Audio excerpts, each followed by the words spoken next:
Everyone, it's time to call our meeting to order. We appreciate everyone being here. We definitely appreciate the bright sunshine that we are having this morning. At this time, we would like for everyone to stand. Commissioner Hollingsworth will lead us in the invocation and the pledge to the U.S. flag. Let us pray. Lord, thank you for this day, and thank you for all the things you've done for all of us. I want to say a special prayer, and you bless the family of the Boozer family. He was a good man, a great family, knew him all my life. Good people, and was a very good fireman, served this community honorably and well. I also want to pray for all the soldiers that are still fighting wars so that you and I can come to this meeting and be democratic and make decisions and do the right thing, able to assemble. It's a wonderful world in the United States of America. I also want to pray for these commissioners.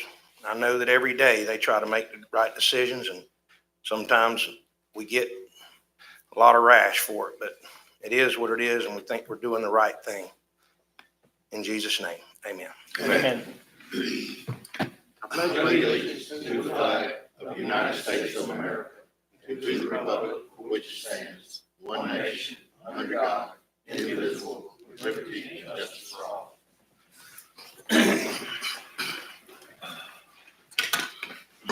Once again, we appreciate everyone being here. Is there any additions or deletions to this morning's meeting? Mr. Chair, one addition, you should have a copy of it in front of you. It's a discussion of interlocal agreements for FDOT projects for the town of Fort White. Okay. I can handle that in sequence with all the other discussions I'll have about interlocals. Okay, thank you. I need a motion to approve the agenda as amended. Move to approve the agenda. Second. Motion by Mr. Hollingsworth, second by Mr. Phillips. All in favor, signify by saying aye. Aye. Opposed, like sign. That motion carries. Mr. Tim Murphy. Mr. Chair, if you would, please bear with me. I've got an infected eye here, but I think the letters are big enough I might be able to read this, but if I mess up, it's not purposely. The proclamation number 2024P-07, whereas the Athletic Trainers Association of Florida was founded in the year 1983 as an organization committed to the education of its members and enhancement of the profession of athletic training, created better health care for the population it serves. Whereas athletic trainers from professional, collegiate, and high school teams, industries, physicians, offices, rehabilitation clinics, and every branch of the United States military work together to promote the practice and profession of athletic training within Columbia County of the state of Florida. And whereas athletic trainers have a long history of providing quality health care for athletes and persons engaged in the regular physical activity. And whereas athletic trainers are highly skilled healthcare professionals who specialize in immediate, acute, and emergency care, examination, assessment, and diagnose, injury prevention, risk management, therapeutic intervention, and rehabilitation of injury and illness. And whereas the National Athletic Trainers Association represents and supports more than 45,000 members of the athletic training profession, including more than 3,000 athletic trainers in the state of Florida. And whereas leading organizations concerned with the athletic training and health care have united in a common commitment to raise public awareness of the importance of the profession of athletic training and the role of athletic trainers in the provision of quality health care services. And whereas in the desire of the Columbia County, state of Florida, to promote and improve health care for athletes and all those who engage in physical activity. Now, therefore, we, the county commissioners of Columbia County, do hereby proclaim the month of March as National Athletic Training Month and call upon the residents of Columbia County to join us in recognizing athletic trainers for their honorable work in keeping the community healthy. Proclaimed this 7th day of March, 2024. Testament, James M. Swisher, Clerk of Courts, and Ron Williams, Chairman, Board of County Commissioners. Motion for approval. Move. Motion. Second. Mr. Holland. Second. And is Asia Clark here possibly? And Savannah Ventures. I think that's it. Okay. Okay. Just wanted to recognize they're two of our local athletic trainers at Fort White, David, in Columbia. Is that correct? Yes, Asia's at Columbia and Savannah's at Fort White. And I thank these kind of people. Back when I was doing the stupid thing, I thought I was a professional football player because it sure helped. But I wish I wouldn't have went that route. But my knees hurt today, but thank you. Okay. All right, all in favor of the motion, signal by saying aye. Aye. Opposed, like sign, that motion carried. Thank you, Mr. Murphy. Yes, sir. Economic development announcement. Ms. Jennifer? Good morning, board. I come to you today with good news. So we've been talking about Project Harvest for quite some time. And most of you know at this point, they have purchased about 20 acres at the North Florida Mega Industrial Park. Happy to announce today that after about a year and a half of working with this project, purchasing the property, we're moving forward with a groundbreaking event just short of 2 weeks away. March 19th will be our event. They're looking to, just to give you an idea, about a 48,000 square foot facility that they'll be building on 20 acres, bringing in, about 10 to 15 jobs overall. But this company is it's a family owned operation, been in business for about 40 years. Their mission is to prosper the farmer. And this is near and dear to my heart. I'm a farmer's daughter. So for them to come here, invest in this community, give back, make their product available more readily in the Southeast. It's a great day for us. It's a great day for you. You've been so supportive of the industrial park. So this is our first of many projects. Very excited about this. There'll be an official press release going out along with invitation for the groundbreaking. And this is just one of a few celebratory events. We'll also have a ribbon cutting. We'll celebrate the first rail car coming across. All of this is going to happen very quickly. So just wanted to thank you for your support in this project and let you know that we've got good things coming very soon, starting with just 2 weeks away. So any questions? Question from the board, comment? Thank you. Jennifer, yeah, I appreciate your hard work at this. I'm sorry, Everett, I didn't see you. That's that bad eye. I couldn't get you in there. But I appreciate your efforts and everything. And as I know you will, we want everybody in Tallahassee to be here because they've worked just as hard as the rest of us. And we need to put on a show because, as you well know, this is the beginning of the future. I can assure you of that out there. Absolutely. Jennifer, would you explain your concept on the groundbreaking and the one now and the big one? Absolutely. To So, answer this question? to that point, we, as we were planning this, realized this is so much bigger than just this one event. We're also finalizing a contract with our rail provider who will manage the rail inside the park, including AgroLiquid. It is a rail served customer. So they're working with the company now to design the rail. So we're staggering several events. This will be a groundbreaking event to celebrate AgroLiquid. Also happens to coincide with the National Agriculture Day. So we're going to have a event with 4-H and FFA kids out there as well. A couple of months down the road, we get a little bit further. We'll do an event where we actually bring the engine for Gulf and Atlantic across the rail for the first time. And that's going to be a huge celebration. That's been, 10 years in the making, right? And a lot of dollars from both state and local, private, and, everybody's worked so hard on this project. So the rail coming in will be the big event where we invite Senator Scott, who is, very influential and signed the first grant that built the rail spur, in addition to the wastewater plant. So Senator Scott, Congresswoman Kamek will be invited. We'll have everyone from Tallahassee on that list, but that will be a huge event to celebrate both the rail, the grand opening of the park, not just the project, and all of the work that's gone into that. So bigger event to come. Good deal. Yeah, I just wanted to echo what Tim was saying, and personally, I really think you're doing a good job. So just keep the good work up. Thank you. Appreciate that. Thank you, Jennifer. Thank you. Now I have to run over to the city. So they're meeting with the city to talk about utilities. So they're going to be tapping into the city's sewer and water line along 90. So now, excuse me if you will, but I need to go handle company business over at the city now. Thank you. Thank you.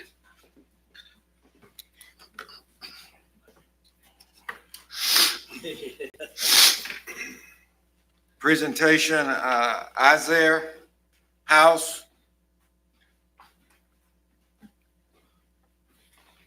Good morning. Thank you. My name is Sherry Stedman. I am from Baker County, and I am the location leader for the Isaiah 117 house.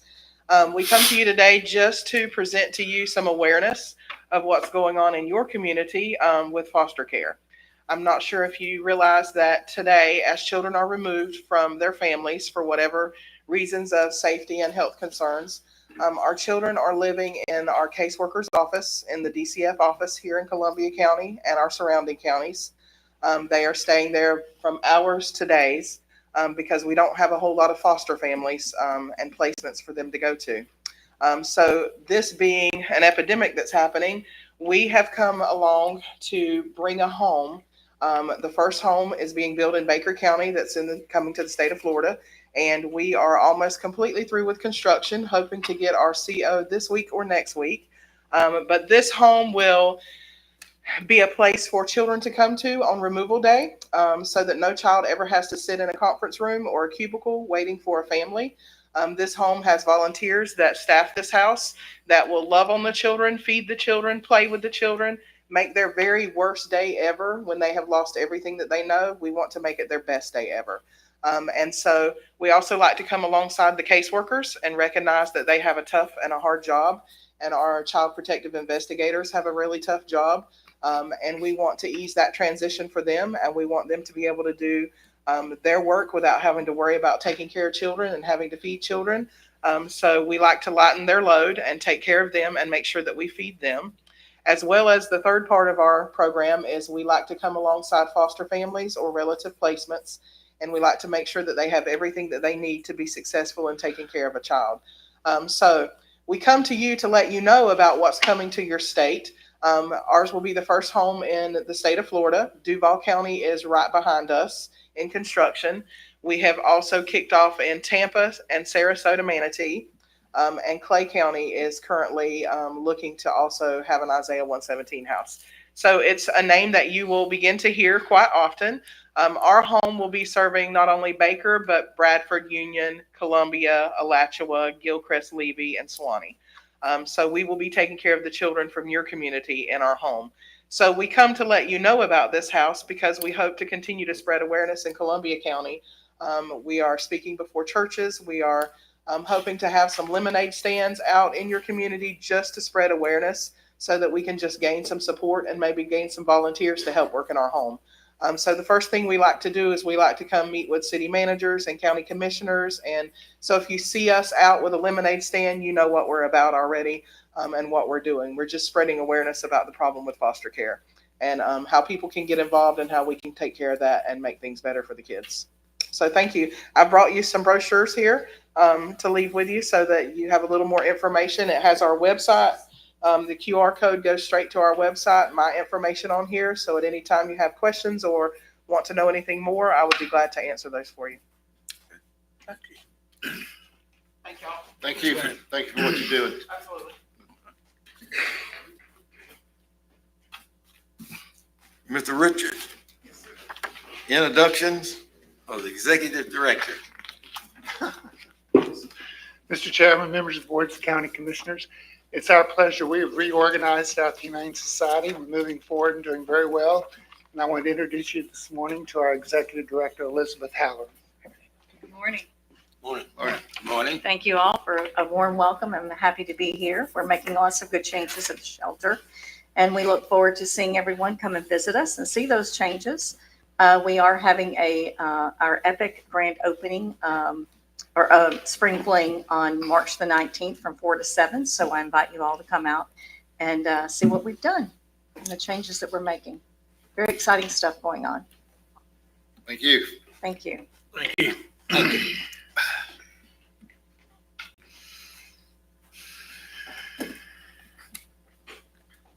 Habitat for Humanity Will there be someone represent? All right.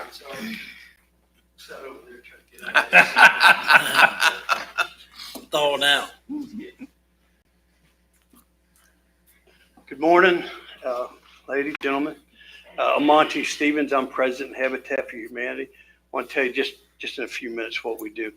We serve Columbia County. That's the name of each county in Florida has Habitat for Humanity. The ones that do, Baker County doesn't, Hamilton doesn't, but we do here. And that's how the affiliates are aligned by county. We built 9 homes here. We started in 2007. We've hit some kind of rocky areas. COVID just shut us down. And we're still trying to get going after COVID. We also, another problem that we're having is lots. We own 2 or 3 lots that are just really unbuildable, and we're getting ready to start a house, hopefully, on our last lot. And with a little bit of luck, we'll do that in the next couple of months. Still waiting on architects to get plan and get permits and stuff like that. That house will be built out on Early Street, which is where we've built 5 homes out there on Early Street in Fowler. And we really feel like we've done a lot to bring the community. Now, to qualify for Habitat for Humanity home, you have to show that you need a house. So if you're currently living in a really nice place or a decent house, which is part of our mission is to provide decent housing, that everyone deserves decent housing. We are a Christian organization, and we also, not only do you have to need a house, but you have to have the ability to work on the house. And that doesn't mean you have to get up on a roof or something and lay decking or anything like that. But you could be there and just help with the lunches or pick up trash or something like that. That's all that people can do. The other thing is you need to be able to repay the loan. We offer a 0% mortgage, and we can do it for 20 years, 25 years, or 30 years. With the way the housing has increased in the last year or two, it really has jumped up. We now we're offering a 25 to the person that's going to get the house that we're working on Early Street, 863, if anyone wants to come by and look at it. It's a renovated house, not a brand new house. To give you an idea of affordability, because I know that's what a lot of this is going to be addressing today. Our house is going to end up having a payment of about $600. And at the end of that 25 years, that person will have paid the house off and will own it now for the rest of their life. And that's our goal, is to get people so that they can achieve that wealth, and that they can actually now don't have to work, and they might have a chance of living off that Social Security and stuff like that. So what I would like to respectfully ask the board is, if you guys have, I have been advised that there is some surplus property out there, lots and so forth. We'd like to be considered for it, because we are out of property at this point, and we just would like for you to consider that. Any questions or Questions or comments on the board?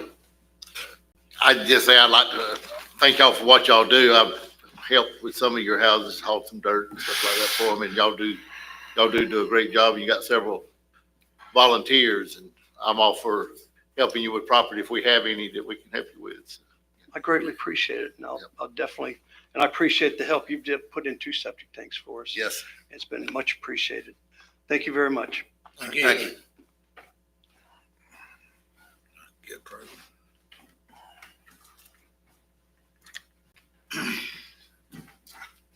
Sweetwater?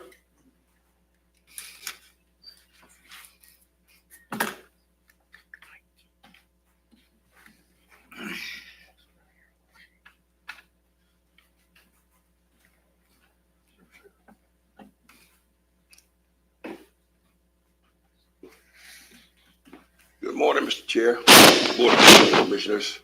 My name is Lester McKellen. I'm the founder and executive director of the Greater Lake City Community Development Corporation.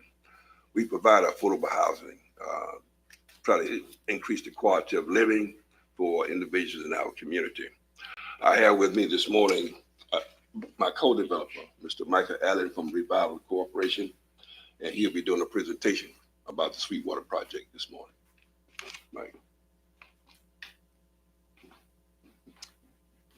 Good morning, Commissioners. For the record, Michael Allen, President, Revital Development Group. As Lester, Mr. McCollum mentioned, we are one of the co-developers assisting with this project.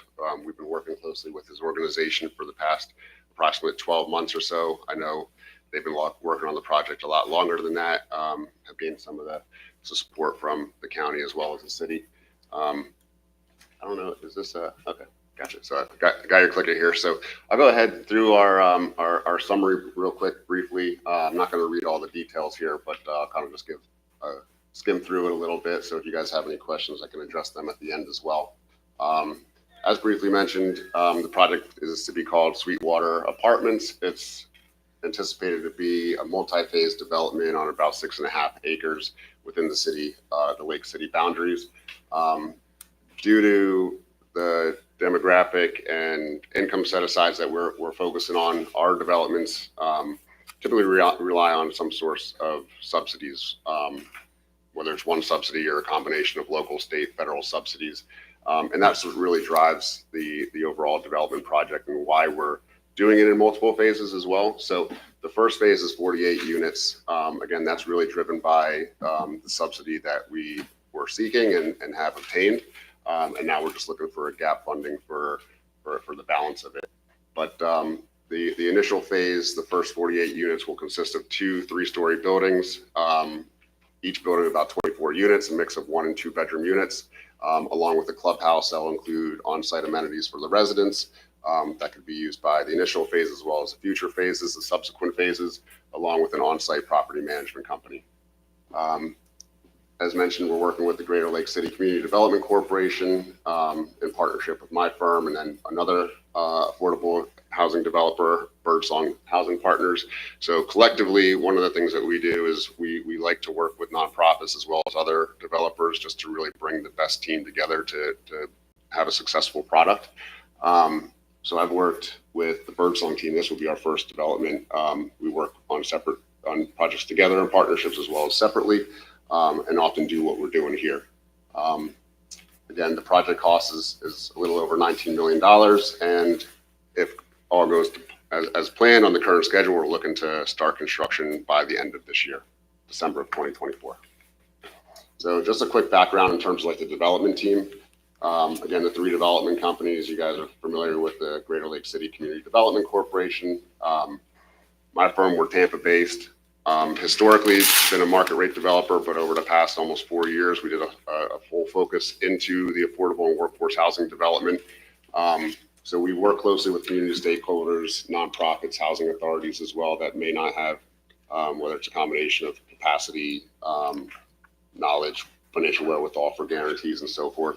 And then Birdsong Housing Partners, they're a Maitland-based firm as well, highly experienced with in affordable housing development and ownership. Some of the key members of the development team is Mr. McCollum, who's been leading the organization for nearly 25 years, as well as myself. My firm got a extensive background in terms of like federal and state subsidies and funding programs.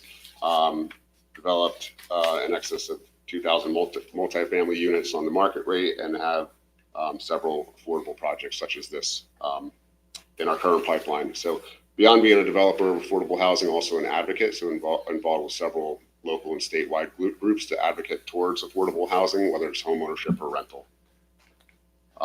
Steve Auger is the executive CEO of Birdsong Housing Partners, leads their team. Steve is a wealth of knowledge, probably one of the most knowledgeable in the entire state in affordable housing, if not the country. I think he's the second longest tenured executive director from Florida Housing, where he was prior to transitioning and forming Birdsong. So highly experienced, and he's actually based in Tallahassee, although they're located in Maitland. And then the president of our architect firm, PDS Architecture, they're an architect firm down in Southwest Florida. We've done an excess of 2,000 units with them, and while they do all different product types, they specialize in multifamily design as well. In terms of the other members, Marmer Construction, we haven't yet identified in terms of a contract to agree with a contractor. That's who we're just working with currently. And if all goes as planned as well, we may proceed with them, but still haven't committed to anybody. Again, PDS architecture, we are in the design phase, so there are architects working on the building design, and we have another civil engineer working on the site planning. Professional Management Incorporated, they are a Miami-based management company. They have I think it's Winter Haven where their other offices, so in the Orlando area. They have a portfolio of nearly 10,000 units, which they manage.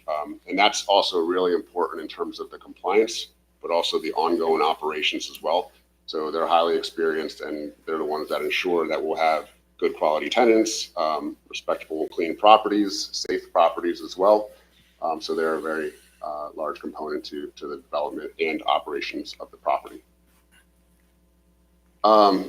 The next two slides are just really a couple of pictures and summaries of some of the developments that we've developed, whether they're completed or currently in construction. You'll see between, some of the locations as well, we have, at least on this page, Kissimmee, so Osceola County. We have the project in Cape Coral, North Fort Myers, Kissimmee again, Cape Coral. So kind of the theme there is that's two different areas of focus. So we don't just bounce around the state. We tend to identify a location, work closely with the community leaders, nonprofits, and look for a long-term relationship to help achieve their goals while providing long-term, sustainable, safe, affordable housing developments. Quick overview on the project. It is about 6.5 acres on Northeast Martin Luther King Jr. Street and Northeast Joe Coney Terrace. Again, it is in an area in which is identified by HUD as a big need in terms of having to be developed and to serve the population in which we're looking for. The opportunity zone, for example, it's a U.S. Treasury to spur economic development and job creation in distressed areas. This property is also located within a qualified census tract, which within a qualified census tract, at least 50% of the population within that census tract has to be at or below the poverty level. And then a difficult development area, which is what this is also within that area, which means there's a higher cost to develop in terms of relation to other markets as well. So one of the reasons why we're here today, higher cost of construction, labor, and really just putting a project all together. So those are a couple of designations that this site and area has by HUD, the federal government, and just shows the need in terms of the housing that we need to develop here. The zoning itself, prior to our involvement, Mr. McCullum and his team worked on the resolution 2020-079, which allows for the development of affordable housing on this property with the future land use based off of 20 units an acre or up to 131 units in total. Our overall site plan currently, depending on third-party reports, that can impact the amount of units. We currently have it designed as 120 total overall units for the project on the subsequent phases and initial phase as well.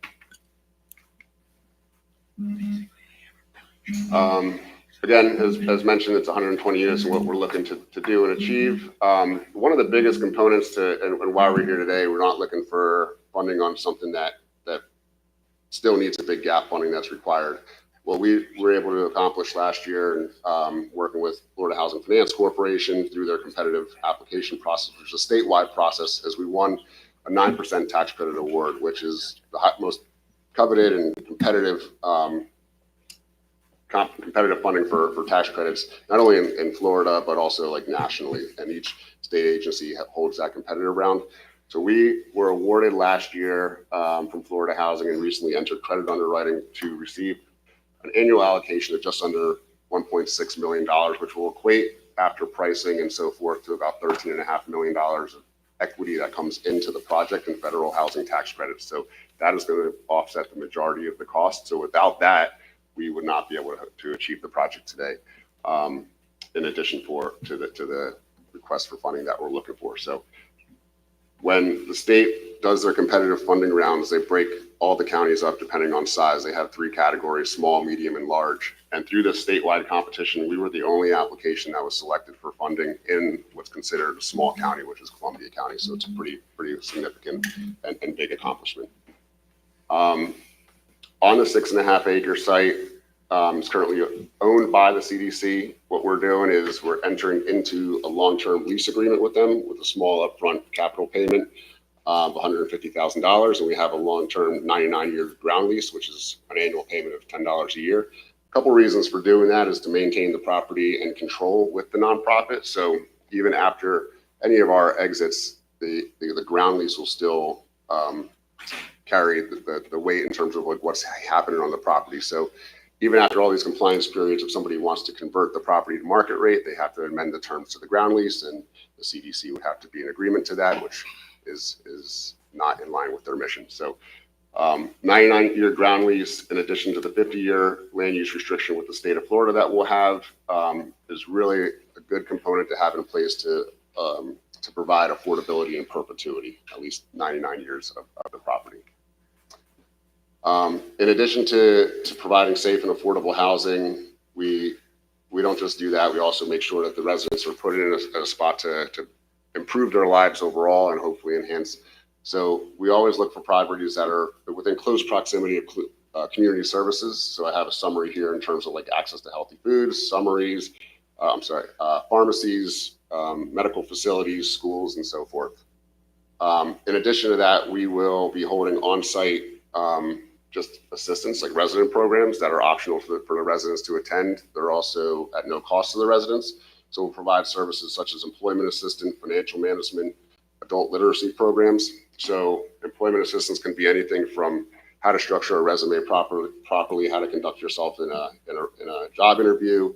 Financial management is just really just bill paying, budgeting, all of that stuff that comes along with just self-improvement as well. So the overall goal here is we don't typically have much turnover in our properties. They have long-term residents. So one, they have a safe, affordable place to live.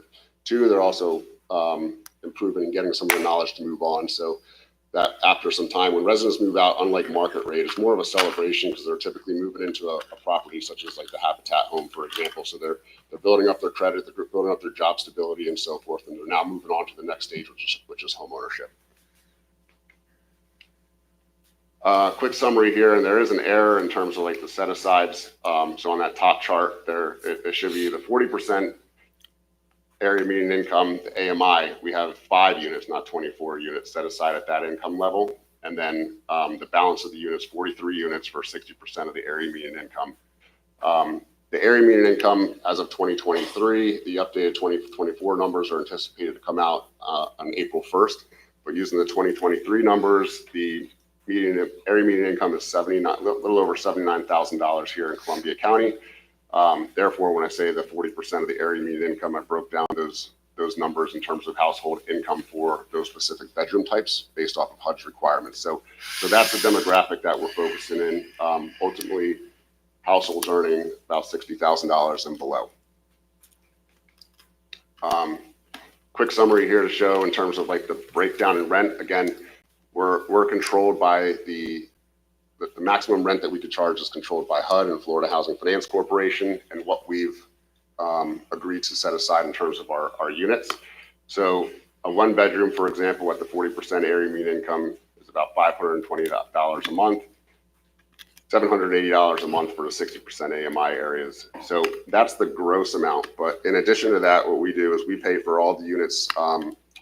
We as the owners, we pay the water and sewer, so they don't have that as well. And then we provide a utility allowance towards their electric bill. So that is based off a third-party engineer's energy consumption model based off of our plans and production. So they actually pay that $520, that's the gross, but then they get a credit. So their net rent, that 40% AMI 1-bedroom ends up being $467, which is a significant discount to market, as you can see there, based off a recent market study that we received back in February of this year. This is the proposed site plan. This shows all 3 potential phases. The initial phase would be the clubhouse and the 2 buildings on the top and bottom there. That's all subject to change. We're into the plan and design stage. We've had pre-application meetings with the city, county, Water management, we're just waiting for some third-party reports such as the survey and topographics to see the elevations of the site, as well as the soil testing, which is anticipated in the next 2 weeks to show like the soil quality, absorption, and so forth. And those are a couple of things that could potentially modify what we have right now in terms of the site layout. But this is the conceptual design in terms of where we're at right now. Financial overview, just a quick summary in terms of the project overall cost. You can see there is the capitalized payment for the land lease, $150,000, as I mentioned before, and then the $10 per year at 99 years is the $990. The hard cost is just going to be your site work and vertical cost. Our developments that we do, we do either wood frame or block, typically the construction options you can go with. We always do block. We always look for long-term sustainable housing, so it's going to be green energy certified. So that cost is an estimate provided by the general contractor based off of concrete as well.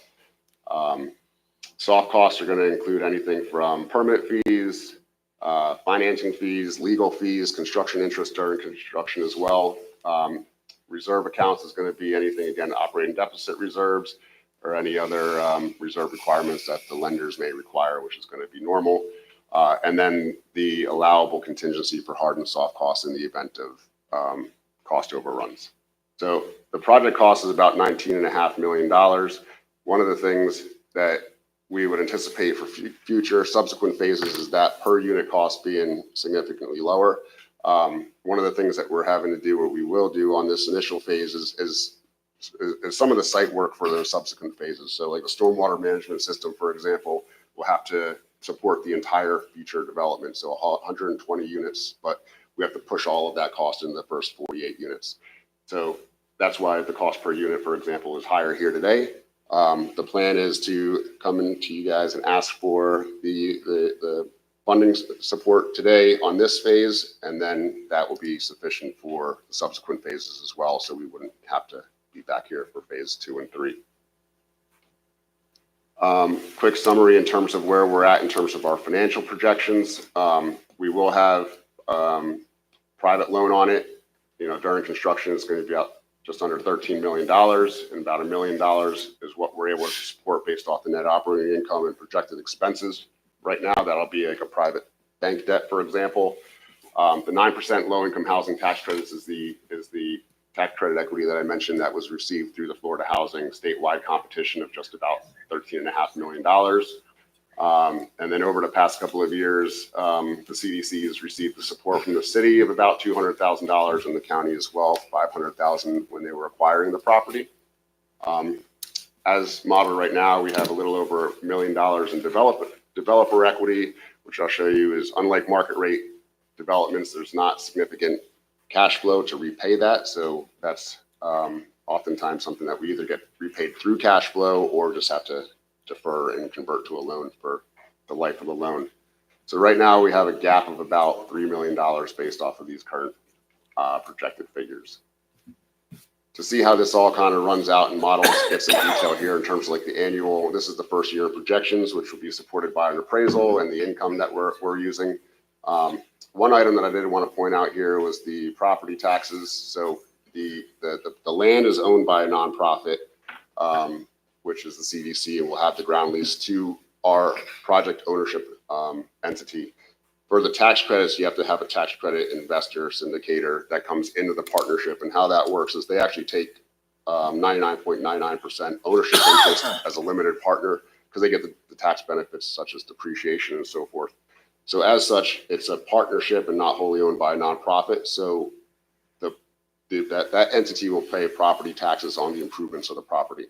The land will be tax exempt because it's owned wholly by a nonprofit. And that's all by statute. So you can see here we do have property taxes, and that's an estimate of about $36,000 a year for that initial phase, that first 48 units.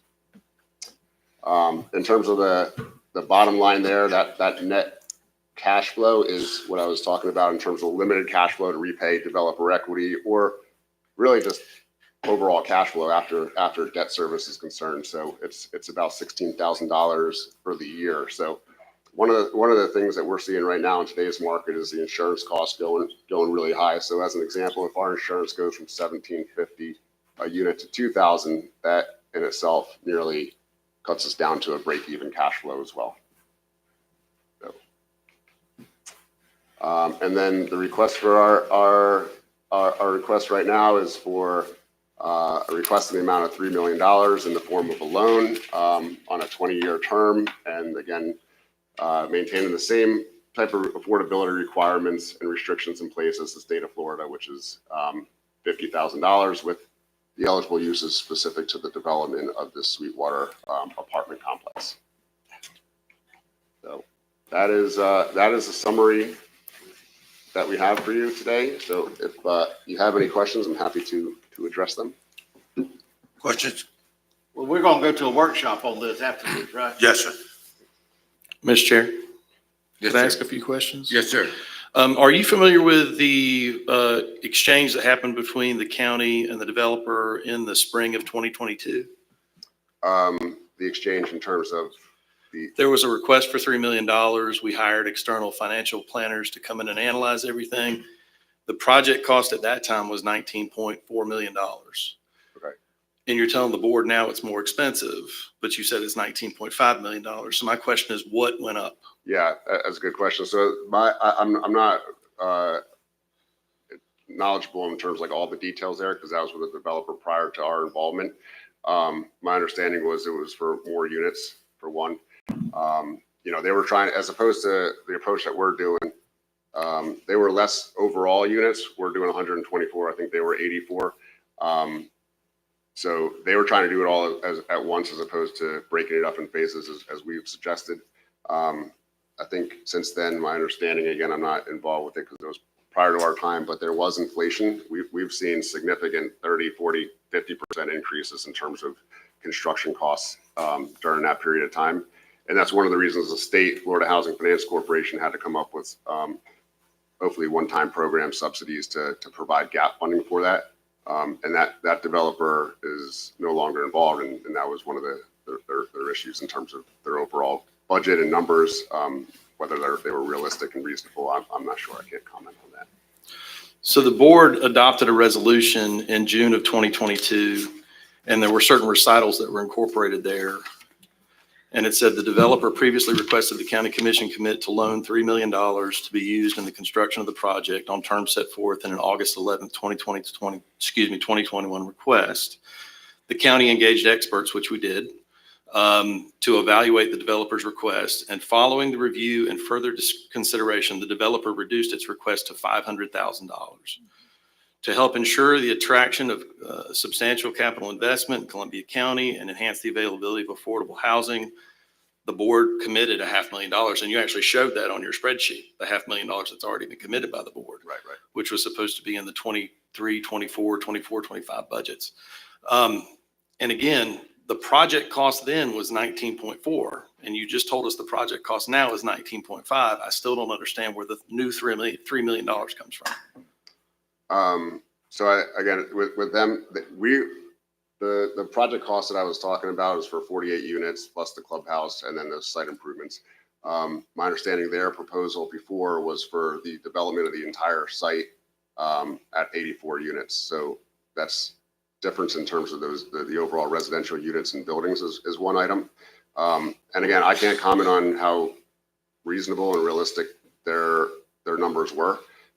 We have conceptual plans that have been provided to us from our design team that we've worked on, and then also worked closely with the contractor to provide us what they thought the cost of construction is based off of those plans, subject to change until it goes out for a hard bid. So I'm not sure, that's budgets and proposals are just what somebody plugs into a spreadsheet. So how they came up with their numbers, I do not know. So just for your benefit, since I do understand you're a new developer. Yeah. We spent hours and hours and hours and hours. We paid outside consultants. We had multi-party conference calls that there were probably 10 or 12 people in the room, so to speak, including everybody from the county side. And I'm just telling, this sounds exactly like what we reviewed. Exactly. So I think if there's going to be an ask like this, I think the board needs to understand we're basically going back to square one. And so, because we, again, hired outside analysts who did affordable housing to digest and break down the credits, the funding sources, how that money was going to be applied. Mhm. And that was where you said, we'll provide the last $500,000. Yeah. If you remember that in 2022. So this wasn't ancient history. This was fairly recently. So I just want to make sure that as we're going into it, everybody, including you, sir, I'm not Sure. trying to be hard on you. Yeah, no, I appreciate it. Everybody needs Yeah, to be it's good to eyes know wide the open background. on this. Right. There was a $19.5 million project in 2022. There's a $19.5 million project now. I think we're going to need a lot of explanation on that if there's going to be an ask like this. Yeah, sure. And I think a part of that, again, goes back, and I don't know, we'll get the answer unless Mr. McCullum knows of the mindset and the decision-making from the other developer. If they were here presenting a number to you and maybe they agreed to something that they weren't sure that would work, or thought maybe they could get that additional funds through another route. I do know that they went and they received funding from the state, a different source of funding and a lot lower amount than what we received. And they ended up turning that award back to the state because they weren't able to make the project happen. So I think if their budget was realistic or reasonable, and they were able to make the $500,000 work, they probably would have moved forward with it, in addition to what they received from the state. We already have the funding from the state and we are in the planning stages. So we may be a little bit further in the process with them to give a little bit more of a clear understanding in terms of the overall budget and where we're at. And again, just while I have you here, Mhm. so they had $9.5 million from JP Morgan Chase. And then they had, it looks like around $7 million from Florida Housing Finance Corporation. So and I'm just trying to find out, Yeah. how's your funding source different and what have you Yep. secured? Okay, so that is the JP Morgan Chase. So is that in tax credits or is that a loan? It was a construction loan. Construction loan. So that construction loan would be similar to the construction loan that I showed here. Because the way the tax credits work is they'll have a minimum of 15% of the tax credit amount comes in at construction loan closing. And then if you can push that out further, it improves the investor's yield. So that impacts the pricing that they can give you. So that's where you have that tax credit amount. In my pro forma, you'll see that jump up significantly to that $13.5 million. And then the construction or the permanent debt is significantly reduced. So those are a couple of different things. In terms of that $7 million that was referenced from the state, that is sale funding. So that's a state sourced funding, and it's a loan from the state. And there's some compliance and fees that come along with it in terms of like interest rate. So our tax credits are different. It's the 9% tax credit. So there is no interest. It comes in as just true equity through those tax credits into the project. I can tell you if we had $7 million sale loan at the 1% interest, the project doesn't work. So that's me. And on that competitive cycle, you don't often see projects in small counties submitted because they are difficult to put together. So again, I can't speak on the actions of the other developer. Okay. Thank you, Mr. So Chair. did you say the I'm sorry, go ahead, Rob. I just want to ask just clarification. The 19,535,888, that's phase one, correct? Or is that the total project? That's phase one. That's what I thought. So what is the total project you're proposing? So the total project would be for the other buildings, but within that 19.5 number is site work or like such as. Yeah, I understand you got some hard costs for site work. So Right, and the stormwater management. So the additional, again, so on the site plan, I think we have 5 residential buildings. So it would be really just the balance of the site work for those buildings and then the vertical costs associated with those buildings. So. But you don't have a number calculated for that yet? No, just because, it's unknown in terms of the time, because again, that's going to be driven by the financing and the subsidies, and kind of similar to the other comment before, just a couple year period can show, like what we experienced recent history is the cost of construction can considerably increase. We're hoping by the time that comes, maybe the market stabilizes and goes down. So I can come up with a cost today, like where it stands today, but nothing to be down or held to for that future phase. So, Mr. Chair, if I may, Yes, sir. so with the initial cost upfront, as you were just saying, for the proposed units, that backed out, what does that number come down to? I'm sorry, say it again in terms Okay, of. so you just said in this request, that covers all the pre-costs, if you want to say, for the land clearing, what have you, for the future units. All them costs, administrative and all backed out, what does that bring your ask down to? Or have you done it that way?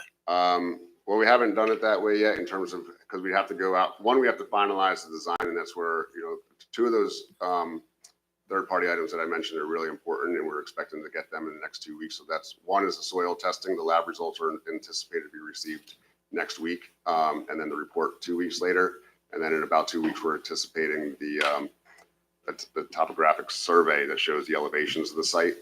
So those are two components that'll impact the site layout and also the cost.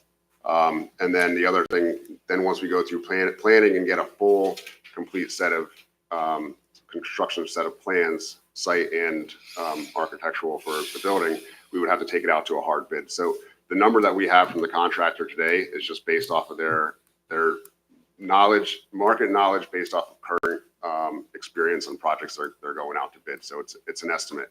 It's not a hard bid. So we don't have that broken down in terms of the details. I'd say if we didn't have to do the site improvements for the remaining of the project and we're just carving out a couple acres for these 48 units in the clubhouse, we're probably close to where we need to be at with the current funding. So I think that's why the request is heavily driven by that site development, and why I'm confident enough to say that I think we won't be here for the subsequent phases, because we're addressing that. Okay, so I guess where I'm hung up at is that, where do you have guarantee in your contract or your proposal that you are going to go through with these, regardless what the economy is? So we're going forward with the 48 units. No, I understand that. I'm talking about the future. Yeah, I mean, we're dedicated. So again, it's all driven by having to get the subsidies. So, whether it's a subsidy that we received similar to what we have for this initial phase, or some other subsidy, whether it's through the state of Florida or another source. That's really what drives our ability to do these sites. Well, I totally understand that, and I'm not beating up on you like Joel said, but you still didn't tell me, is there a guarantee there or not? Because I don't think you could. No. And so my point is, I've got to sell it to the taxpayer. What guarantee is the hardworking taxpayer getting that? Right. There ain't none. Yeah. So there's you're asking for us to invest in something in the future that there's no guarantees. And I get it. There's no guarantees in life, period. But I'm dealing with taxpayer dollars here. I ain't dealing with my back pocket. Right. No, I understand. And that's why I wanted to focus it on the 48 units, because those 48 units are we're moving forward, but for the additional gap funding. So at a minimum, we are doing the 48 units. Thank you. Yes, sir. So one other question. Yes. So you got the 500,000 in here, that's up front. The 3 million, when are you asking for that? When are we In asking? the first phase? Yeah, in the first phase. That's what I Correct. thought. So Mr. Murphy brought up a great point, that you got 3.5 million involved in 48 units, with no guarantee that the expansion's gonna happen. Right. This is a loan to it also, it's not a grant. No, you have to come to the mic if you don't speak. Okay.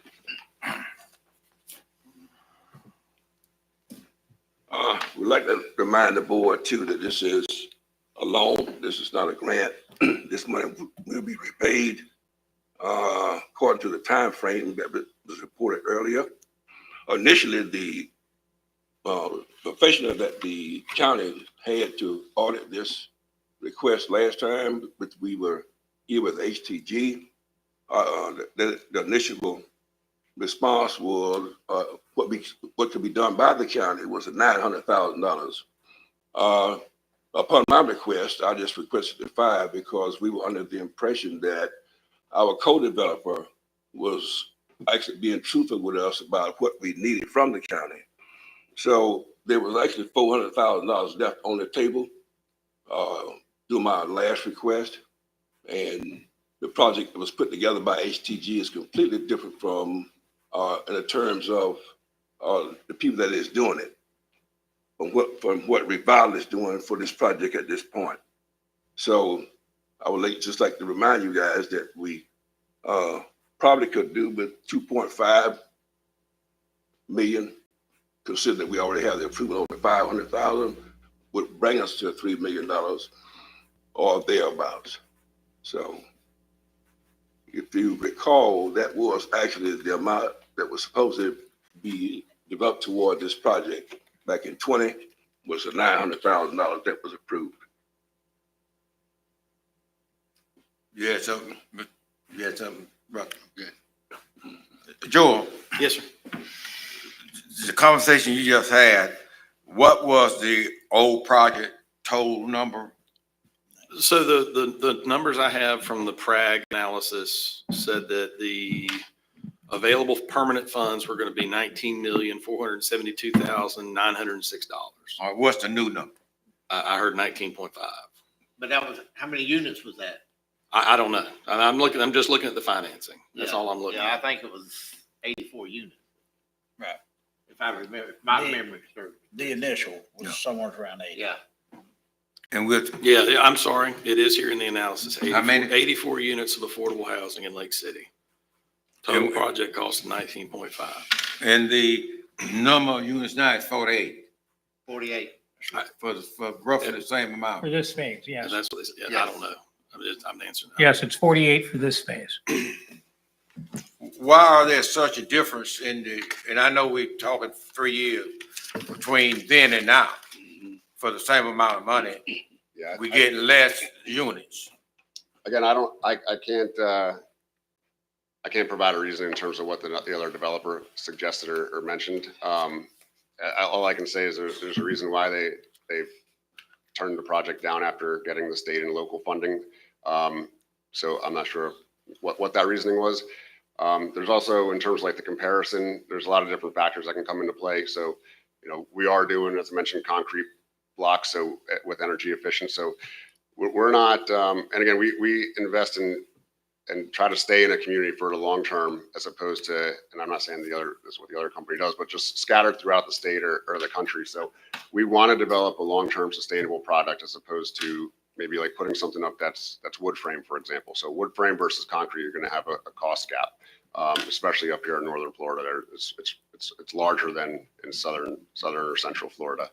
So there's other components as well in terms of like unit size. So that's a big factor.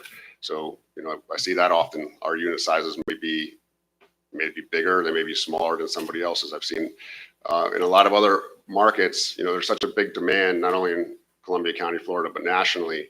And the HUD limits, they're based off of bedroom type. It doesn't say anything about square footage. So, you can have a 1-bedroom that's 500 square feet, or you can have a 1-bedroom that's 700 square feet, and the maximum rent is the same. And there's some developers, again, not saying the other developers doing this or what they work, so I don't see their plans, but you can build 500 square feet, rent it out for the same number, and now that drives down your overall construction cost. So I think there's a lot of factors that come into play. And we'll also be adding features in addition to what I've mentioned, like such as security. So like that's not going to jump it up millions of dollars, but we're going to have surveillance cameras.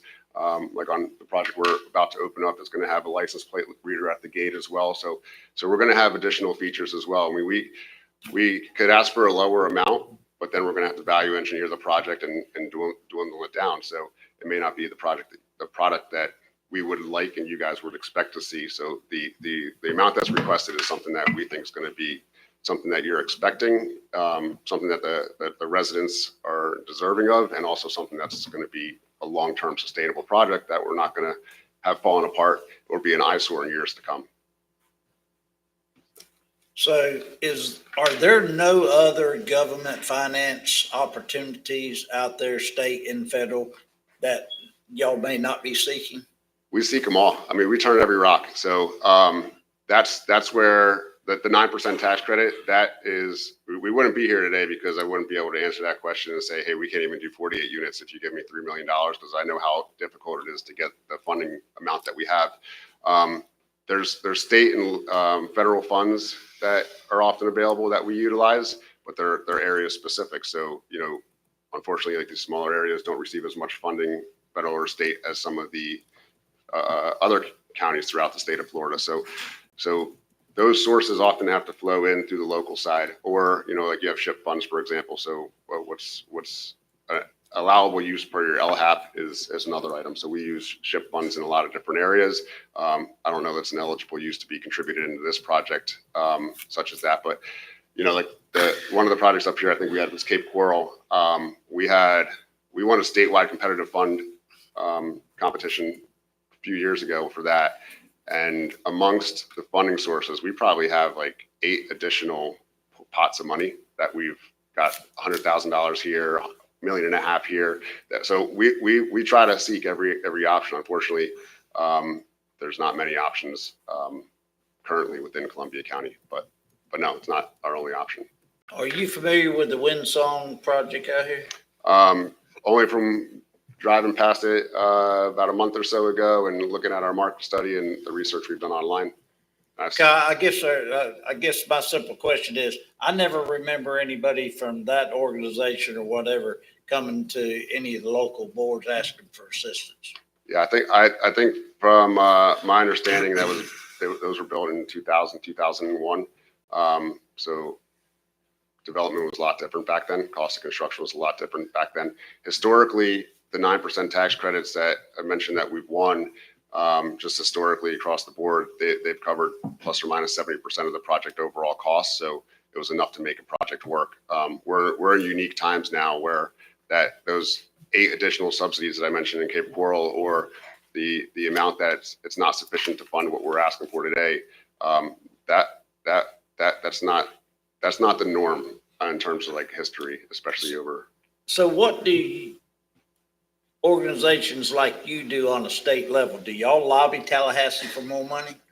Yeah, that's one of the things we did. So one of the things that, Mr. and Mrs. McComb were a part of, and they saw was, when the state, they put out this application, they do like workshops as well to kind of get developer feedback. And we were initially saying the amount that was available for small counties was about half of what ended up being available. So we put in the request and we thought was a justifiable reason to increase that amount to get to where the amount is that we requested. So they listened, and the state's great at doing that as well and working with the developers because they want to be able to put money out there that's going to be able to be put forward. So they increased that. So that was helpful in terms of that effort. But yeah, we try to work with local governments, state agencies, nonprofits, housing authorities, to try to get all the subsidies and sources that we can to make a deal work. But we also don't want to put together a project and submit an application based off a budget that's not reasonable as well. So that's sometimes the case that you see. Okay, thank you. I'm still puzzled with the additional $3 million when you cut the project from the amount that we agreed upon a couple of years ago, and the price is still roughly the same, but we're getting less bang for our bucks. And I don't understand that, and I don't think the taxpayer will understand that. Sure. Because if you cut the project, to me, it seemed like you cut the project to make up for the money that you had. But if you would have built the same amount that was original stated to this board, you could not bill it for that amount, that many units. So you cut the projects to bring it in line, but you're asking for more money from the county. Yeah, it just don't add up to my book. And I understand that. I just don't think it's a fair assessment of the two, because I think if I go back in time and I'm doing 84 units, my number's not going to be 19.5. So it just wasn't. And you can go back to see some of our performance and what we've been able to deliver on. So that goes back to me saying in terms of what they proposed, I can't say if it was realistic or not, or if they were able to perform on it, even if you gave them $3 million. I do not know. So to have that as a comparison, I don't know is the best. But in terms of the Cape Coral project that I mentioned, I kind of referenced that because it was similar timing. We actually delayed closing about a year, and we had about a 50% increase in our overall cost. So that was significant. We had to change general contractors as well because of that. So labor issues. We've also experienced from that time, insurance rates. I'm sure if you look at their performance, maybe they were at like $500 a unit, maybe less for insurance. I plugged in $1,750, which is that then reduces the permanent debt that you can get, which increases that gap. So now the loan amounts that we're able to achieve on the permanent financing is going to be lower. Interest rates are higher. So there's a lot of factors such as that impact where we're at as well. So those are a couple of the factors that we're seeing. But Joe, my comment, do that make sense? I understand what you're saying. I also understand what he's saying, Commissioner. I think they're working off of maybe two different foundations even, like they're just approaching it differently. But I think the numbers are still the numbers. I understand exactly what you're saying. And I do agree that I think constituents will struggle with the idea that you're paying more money for less units. I do understand what you're saying. yeah, and I'll say during that time, and you can go back and verify this, or we could send it to you as well. But Florida Housing Finance Corporation, they had to come in and provide some additional, what was really called it sharp for construction, to offset the inflation, the construction inflation that was experienced on the projects that were awarded that couldn't move forward because they've experienced that significant increase. So they had over $100 million that they've provided to developments.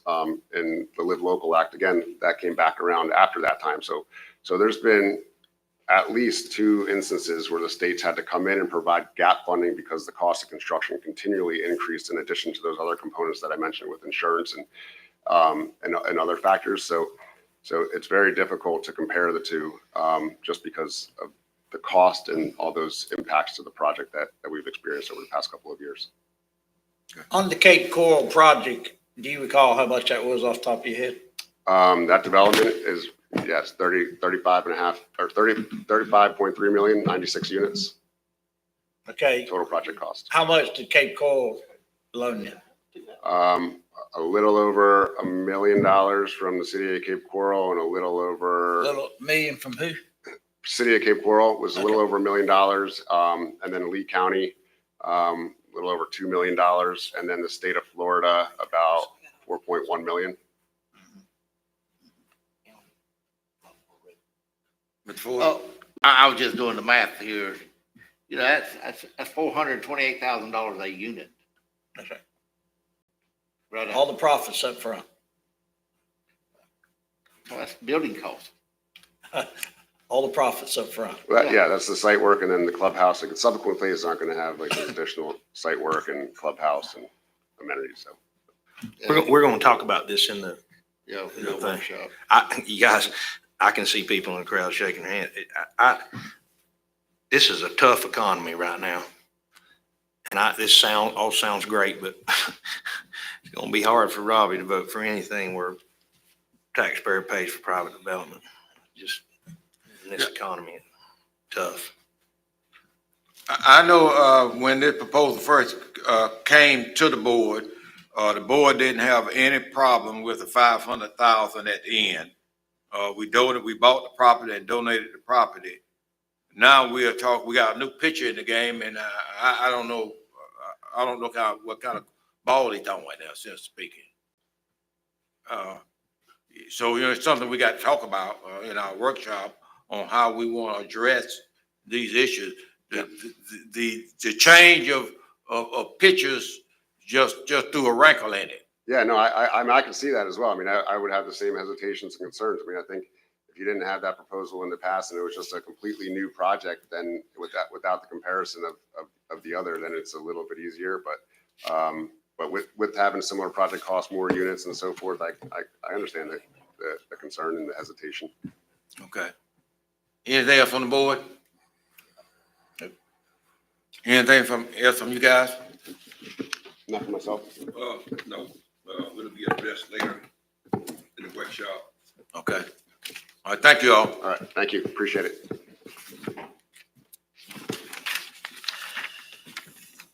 I need approval for the consent agenda. So moved. Got a motion by Mr. Ford, second by Mr. Hollingworth. All in favor, signify by saying aye. Aye. Opposed, like sign. That motion carried. Motion to adopt. So moved. Got a motion by Mr. Second, Ford, second by Mr. Hollingworth. All in favor, signify by saying aye. Aye. Opposed, like sign. That motion carries. Mr. Foreman. Thank you, Mr. Chair. This morning, I have a series of interlocal agreements, all relating back to the town of Fort White. The board will recall towards the end of 2023, there was a discovery, I think, on the part of Public Works that quite a bit of work was being done inside the town without proper interlocal agreements being in place, and there was concern from the board and from Public Works about going forward without them. We did communicate those concerns to the town, and these are interlocal agreements that were prepared by Mr. Lander. The language has been approved by the town, and if it's okay, I'm going to go through them one at a time and in terms of just subject matter and see if you're interested in approving them. I also want to preface all of this by saying that we've had very constructive meetings with the town, with Mayor Frazier and with Mr. Lander. We had hoped to have everything resolved today. There's a couple more lingering issues in terms of finances and utility services in terms of how we're taking care of their billing and as well as some waste management, some solid waste issues. But I do want to assure the board those are not forgotten about. That'll come to you in a separate report. We wanted to get the interlocal agreements taken care of so that Public Works wouldn't be concerned about the work they're continuing to do. So the first interlocal agreement is one that was requested by the town. It's essentially what we are already doing and what we've already contracted for. This is just a commitment between the entities to finish construction of the water line to the town limits from Ellisville. Again, we're already doing it. I don't think there's any harm in going ahead and signing an interlocal agreement that says both agencies agree that that's what's going to happen. So if there's any questions about it, I'll be happy to entertain them, but I would ask for a motion to approve this interlocal agreement. Mr. Chair, Yes. I believe actual construction begins next week or the week after. Yeah, you're already doing it. Dirt's in the ground. Big pardon? Shovels in the ground next week, Okay. week after. So, Mr. Chair, if we could have a motion to approve the interlocal agreement for the water line. We have a motion, we have a motion. So moved. Mr. Ford. Second. Mr. Phillips. Questions or comments? All in favor, signify by saying aye. Aye. Opposed, like sign. That motion carries. Okay, the next interlocal agreement, substantially the same. The subject matter is different. It's for us to continue doing building permitting and inspection for the town. This is something we've been doing and staff is okay with continuing to do it. Mr. Chair, I make a motion to go into agreement with the town of Fort White for the building permit and inspection. Got a motion by Mr. Murphy, Second. second by Mr. Phillips. All in favor, signify by saying aye. Aye. Opposed, like sign. That motion carries. Subject matter of the next interlocal is to continue providing mosquito control services within the town limits of the town. Would ask for a motion to approve. So moved. Motion, Mr. Ford. Second, Mr. Phillips. All in favor, signify by saying aye. Aye. Opposed, like sign. That motion carries. The fourth interlocal agreement provides for continuing animal control services within the town of Fort White. Would ask for a motion to approve. I make a motion to approve. Motion, Mr. Murphy. Second. Second, Mr. Phillips. All in favor, signify by saying aye. Aye. Opposed, like sign. That motion carries. The fifth interlocal agreement is an agreement providing for the county to continue maintaining retention and infrastructure that the county has previously maintained. I did discuss this one specifically with Mr. Kirby. He's fine with it. Would ask for a motion to approve. Motion to approve. Motion, Mr. Murphy. Second.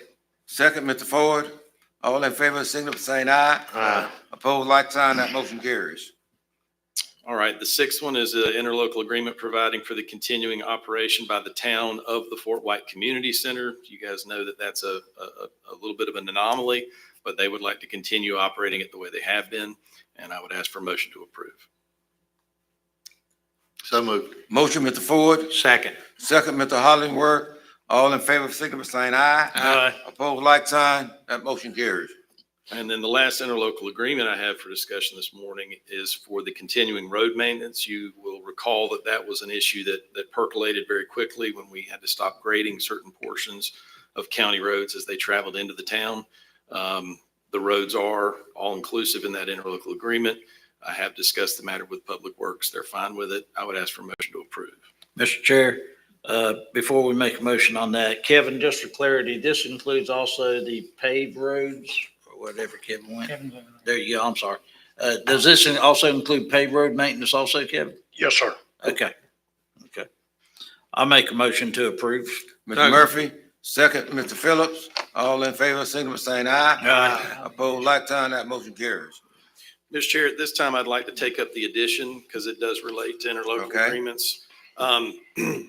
I tried to be as specific and detailed as I could be in the memo that I provided with your addition this morning. Essentially, we learned for the first time on Monday via email that the town would like the board to continue to authorize the county to act as agent. And Mr. Kirby, if I say something wrong, I hear him listening real hard.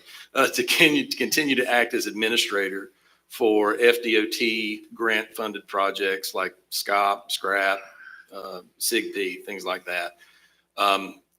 Prior to that, back in November, the board had very specifically said, finish out the 4 projects that were in progress.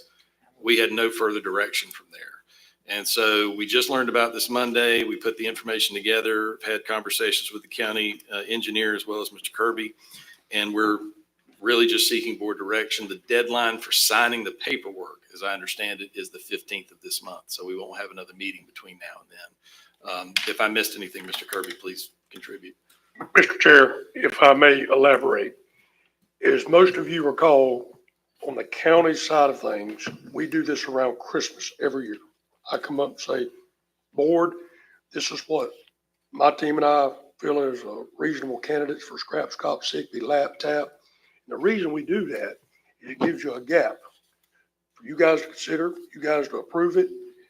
For lack of a better word, all the red tape that we have to do and paperwork, there's a lot of it. And I've always encouraged all of our partners to do that, so we do it at one time.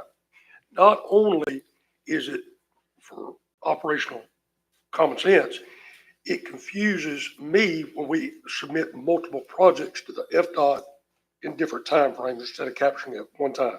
So I've encouraged all of our partners that we exercise these type of deals with, let's do it at one time. For whatever reason, that does not happen. As Mr. Foreman indicated, we've never heard of this until Monday. That's a short leash to take care of this business. Before y'all consider all this, I spoke with Joel at length, and I went back and looked at the minutes. Back in November, I advised the board at that time, when the controversy was going on, we do not need to ever involve our senior partners in any controversy because they're there to help us. I'll repeat that. We don't ever like to involve our senior partners in any controversy. That's not fair. Amen. But at the end of the day, I can do this. I can make this happen, but I would ask if the board, whatever y'all decide, we've got to stop this. This business at the 11th hour is not reasonable. It causes problems on my side of things. It causes problems on the FDOT side of things. They like to be, like us, reasonable, move slow. So besides that, Mr. Foreman, you hit it on the head. Thank you. Go ahead, Dave. There is a financial element of this as well, as typically on these projects, we front the money and later get reimbursed. So you have that part of it.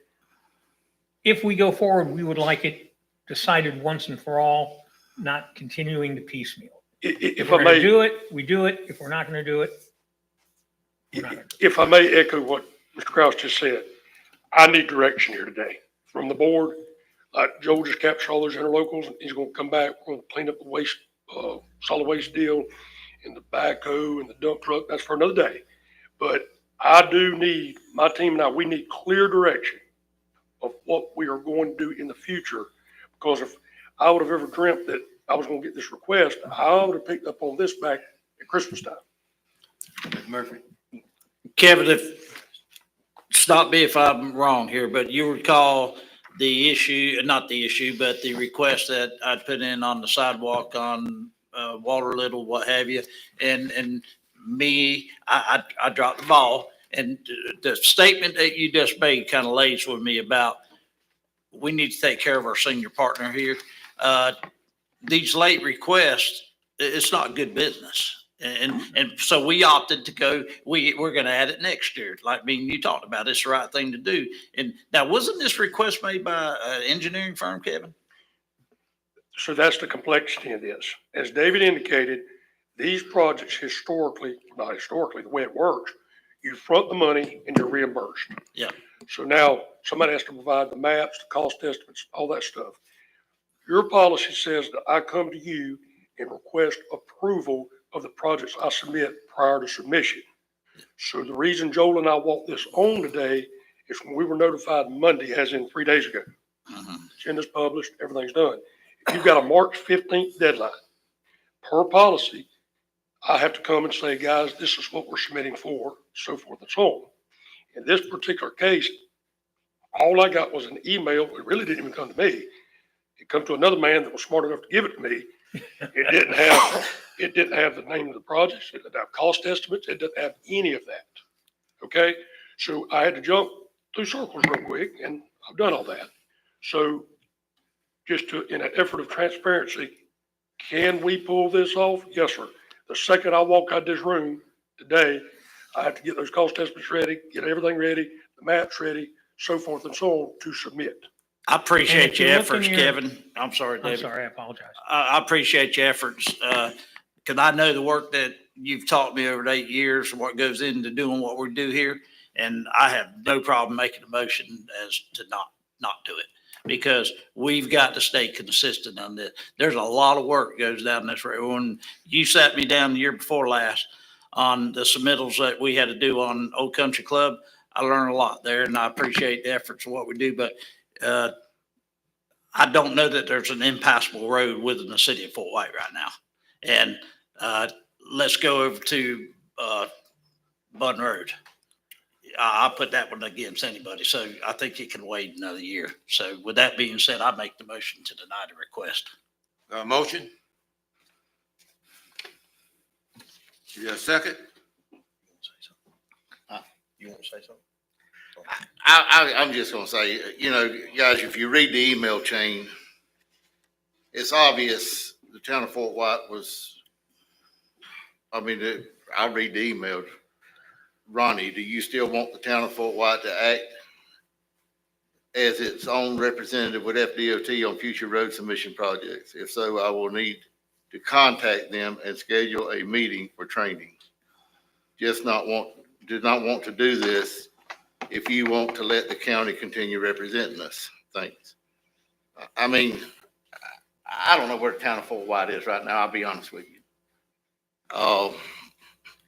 Really what I want to do is apologize to each one of y'all, because sitting here for the last 5 years, all I've tried to do is help the town of Fort White. To say we're partners now, I don't see how you can say that. For the last year, it seems like they've done all they could to separate themselves from the county. And if that's the road they want to go down, that's fine. But they need to let us know where they want to be. Because at this point, I'll be honest with you, I'm lost of what Fort White really wants the county doing, what they don't want us to do. And I'll support whatever y'all decide to do.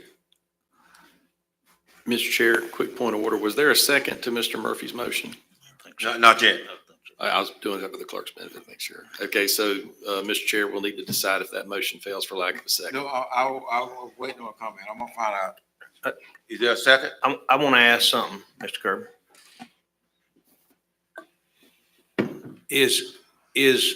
We know what being on the wrong side of our senior partners like, don't we?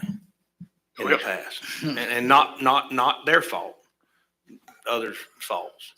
So we don't want to do that ever again, ever, because people have to realize how much money they give us for roads in this county. I don't know if people even fathom how much they do for us, and they're always good to us. Just like when we had that money we got, they wanted to have to pay us some money not too long ago, and we told them, no, we don't need that money. We're happy. Just to make them know that we're partners again and we love them to death. So I don't want to jeopardize that in any way, shape, or form, or have any negativity with that. You know what I'm saying?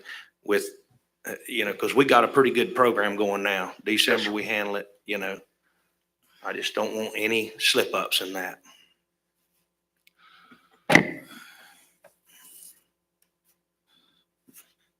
I second the motion, Mr. Chair. You got a second? All in favor of the motion, signify by saying aye. Aye.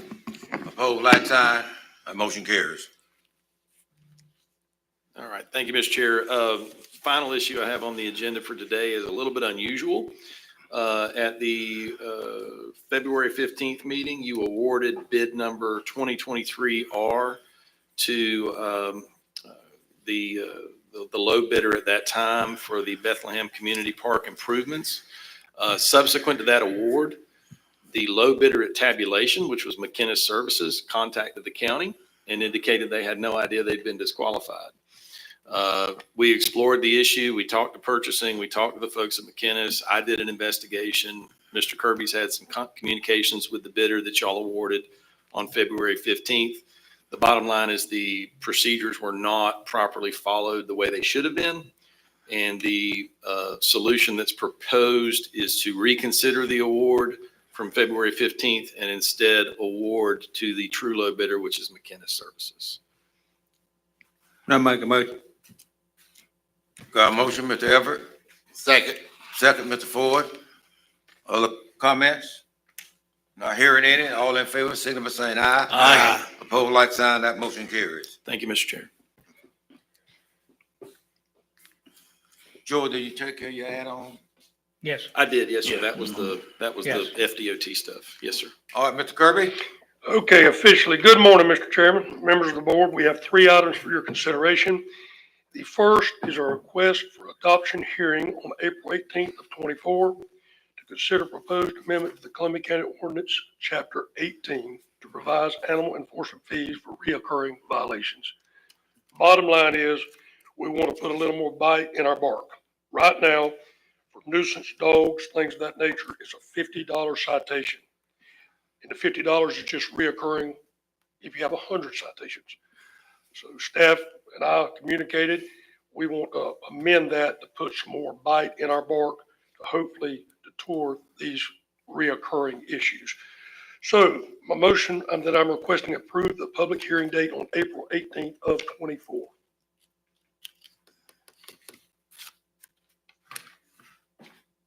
Motion? So moved. Got a motion by Mr. Hollingworth, second, Second. Mr. Ford. All in favor, signify by saying aye. Aye. Opposed, like sign. That motion carries. Thank you, sir. The next item, back during the budget process, we were discussing our dangerous intersections. At the time, we talked about budgeting for that study. And I advised the board at that time, if we got lucky, we would be in receipt of a grant to take care of that. That's what this is. So we went out, USDOT published notice of funding in May of 22 for safe streets and roads. We were fortunate enough to be in receipt of that. We went out for 3 bids. Kimley Horn, EXP Inc. and North Florida Professional Services. Kimley Horn ranked number 1. So my requested motion is to authorize negotiation with the highest ranked firm, Kimley Horn, and a fee schedule for the consulting services and a proposed contract at the March 21st meeting. So moved. Got a motion by Mr. Ford, by Mr. Hollingworth, I'm sorry. Second? Second. By Mr. Phillips. All in favor, signify by saying aye. Aye. Opposed, like sign. That motion carries. And Mr. Chair, I'd like to remind the board that this provides us the study. We do not have any funding in place once the study comes back. You dropped the ring.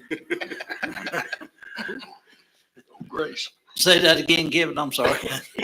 So I just would like to remind the board, this study will provide us answers and ranking for all of our dangerous intersections. Right. We do not have any funding in place to provide any solutions at time. Okay. Okay, the final item I have here this Right morning, now. and I'm gonna turn it over to Clint, who's our Landscape and Parks Director, and Miss Connie, our TDC Director. But the bottom line is this, it's been brought to our attention on multiple occasions that our parks on the Santa Fe River are overrun with commercial vendors, therefore tying up our boat ramps, our trails, et cetera. So at this time, I'm gonna ask Clint and Miss Connie to come up and talk exactly what we're doing here.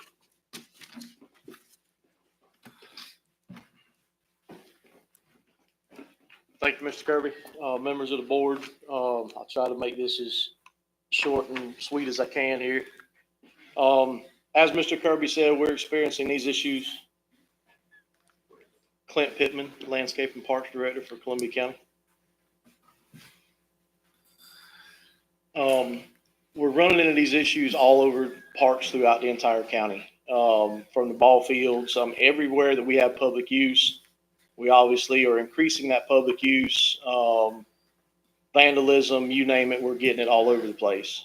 But we're running into some situations, more so with our commercial stuff, just for the fact that not only is it people coming in to the county, some people call it tourism, some people, they're day trippers, they're non-experienced with some of these vessels that they're renting and using. And when you add the number of people that's doing that to our local use, we're starting to see some issues, some of which has been reported to other state agencies that I'm currently dealing with right now that is costing this county a lot more money. What I want to go over here with is the conflict use between the commercial and the public use. And we run in, some of you have heard of this board right here. We've had people come up here and speak that the local residents can't even use some of these parks because of the commercial use. We've had those complaints for years. We've tried to do some things at some of the local parks, from doing entry gates to having staffing there at different times to try to help with some of this. But excessive trash and debris at parks, boat ramps, and facilities. We're experiencing this everywhere because of this additional use. Bank erosion at the parks and boat ramps. I've got some pictures here I'll show you and discuss briefly. This is where it's costing the county a bunch of money. We have other state agencies involved, from Swanee River Water Management, DEP, permitting issues, all of which is costing us money to render these issues that they're showing. Destruction of vegetation due to this commercial and public use. This is a big deal. And I'll show you some pictures again in a minute so you understand what we're dealing with here. Basically, we got people using areas of county properties and parks that are not authorized to be used. The excessive cost of replacing and repairing this damaged property, vandalism, graffiti at parks and playgrounds, break-ins and thefts at parking facilities. Folks, we've had bathrooms destroyed in Fort White. We've got fences being cut at Rum Island. We got fences being cut at Alligator Lake Park, all so that these folks that live adjacent to it think they can use it at free will whenever they want to. We also have an issue with homeless living in the restrooms at parks. I know several of y'all have got phone calls over the past several months about bathrooms being locked. And we've had to go to that because of people living in the restrooms and the amount of vandalism and stuff that we're having. So if these parks are closed, we are having to close a lot of these restrooms. The commercial use. As all of y'all know, we tried an honor system at Rum Island a couple years ago. The honor box got snatched out with a vehicle the first time. The gates got smashed down, one thing after another. So we ended up going with an automated system. Well, as anything, everybody tries to find a way to get around that also. The reason that I have this up here, I want y'all to be aware when we start talking about the use of this park. We've tried passes. We've tried everything we can to minimize this as much as we can. Fortunately, and of course, Link and Todd and them get tired of me calling them to look at data and pull camera footage, but this system has the ability, when you have a pass to go down there, it shows right there when you scan that pass. We've actually got people that have purchased passes, but they stand there at the gate and scan their pass over and over and over, letting people in that's associated with their commercial businesses. It shows it right here. So we have the ability to look at that, not only on this, but on the cameras. So that's another issue. Clint, what are we doing about that when they're doing that? Well, that's why I'm here today. Okay. We've got to do something about it. On a 45-day cycle, that thing I just showed you, on a 45-day cycle, we had 122 entries from commercial vendors.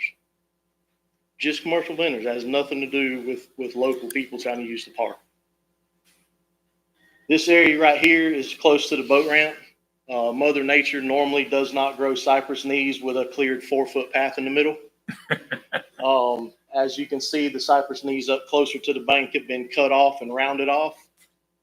That's because it's a constant use path from kayakers, canoes, anybody that can fit up in that 4-foot gap that are coming in and out. I was actually in a meeting with DEP in regards to some issues at that park, and they questioned, hey, what do we have going on here? So again, because of the erosion issues that we're having, That's some of the complaints that's been called in against the county that we're having to fix. That's costing us a bunch of money that we're currently working on right now.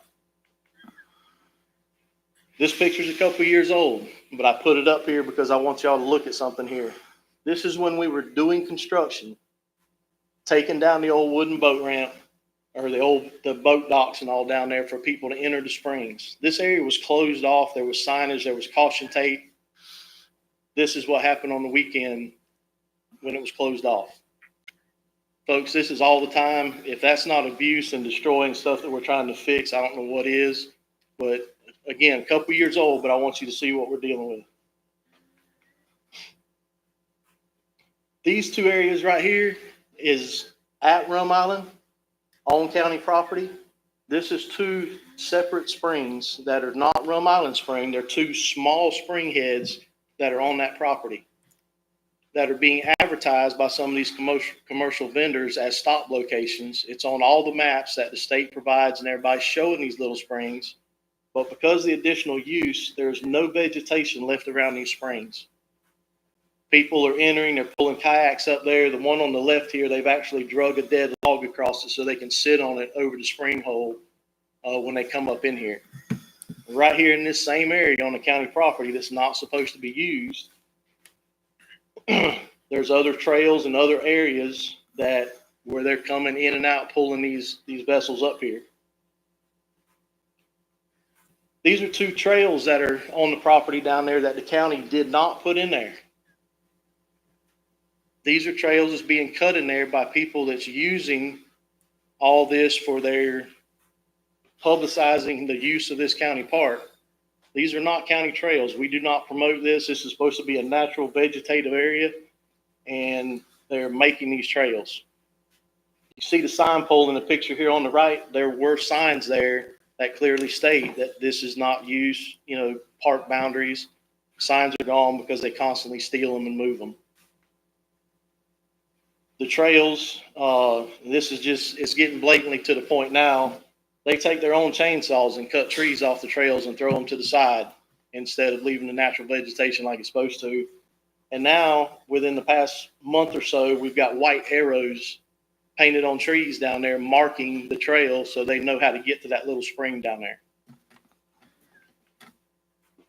And this is by one of the little springs where the folks are camping overnight, which is prohibited again.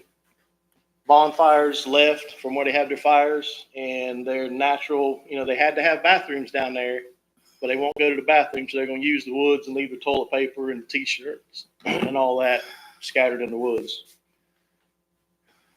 And then this is the problem where a lot of people are coming in.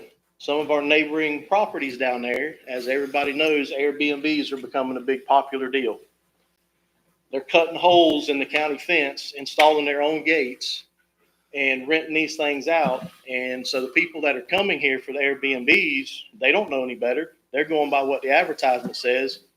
Visit the local river access, spring access. So this is how a lot of the trails are getting developed and done. This is an individual. I would play the video, but it would probably embarrass the majority of people in this room. But he was trespassing on the county property with a four-wheeler where he wasn't supposed to be, coming in through one of those gates that was cut in the county fence. So again, all these issues are costing additional funds. I'm asking the board today to let's address this for the commercial use at the parks and boat ramps. I would like to have Ms. Connie say a few things. She has experienced similar stuff with excessive use in other parts of the country where she's been. So I would ask that, she address a little bit of this so y'all can hear some of that also. Good morning, everyone. This is not a new thing.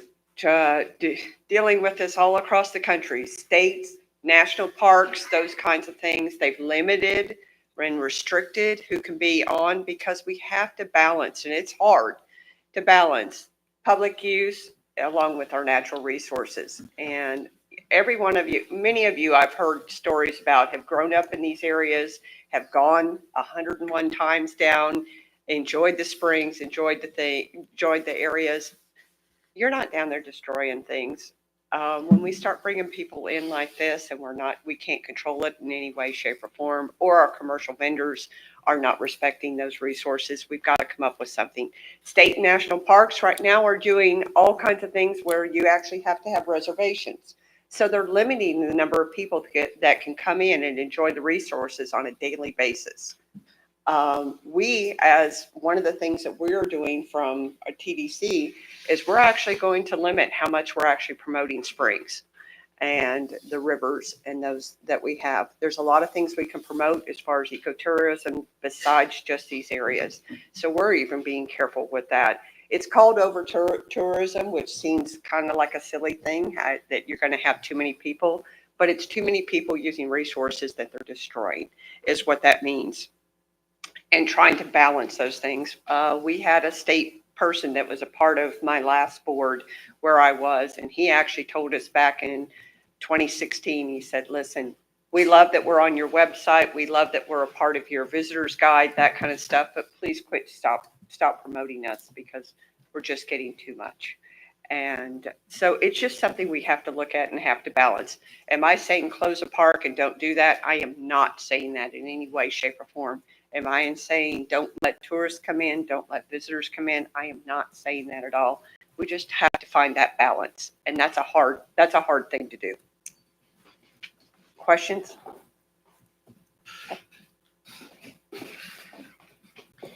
Thank y'all. Mr. Chairman, whatever the board decides direction to go, we've discussed amongst staff. We would like to figure out the desire of the board, but maybe implement any, if any, changes October 1 of this year. We're getting right into the busy season of river time.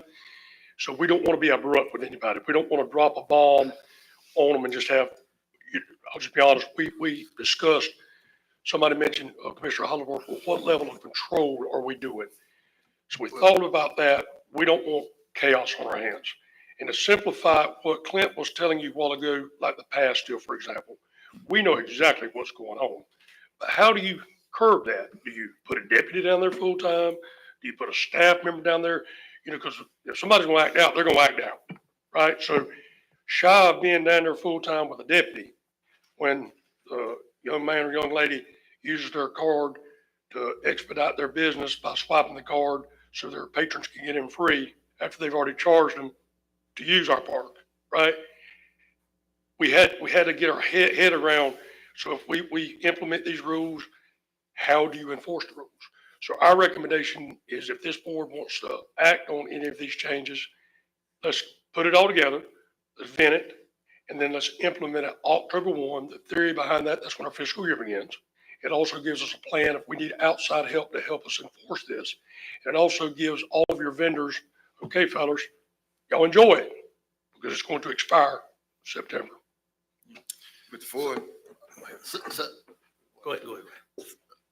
So Kevin, what we're actually requesting here, if I'm reading you, listening to Clint, and is to limit the commercial use to the parks, or to stop the commercial use to the park altogether. So that's what we're talking about here, right? You're correct. So the purpose of Ms. Connie coming up on the TDC side of things, staff is not saying we want to curb tourism. That's not what we're doing here. We're talking about, and I'm going to just say it blunt, we're talking about folks using our tax dollar paid parks. We just went and built all those bathrooms, for example, Rum Island. Clint's referring to the bank restoration. That's hundreds of thousands of dollars. Now the DEPs, for lack of a word, threaten to cite us because it's not proper, it's eroding, et cetera. Where does this stop? Where do we stop allowing commercial vendors to profit on the backs of our taxpayers? Can I ask you a couple questions? This person that swiped that card 20 times or whatever, is that on camera or is that just you see it swiped within seconds apart or minutes? So you have a camera down there. Okay. But you can validate them multiple times via the time. Okay. So there'll be something where that vendor has one warner and he's gone is what I don't know how you do that, but so y'all know more about it. The short answer is yes, you can. Do what? You can. You can't. Hey. Commissioner Hollingsworth, what staff is seeking today is direction from the board so we can put everything together, what our ideas are. We've got, this is basically March, come back in a short time frame. Here's what our ideas are.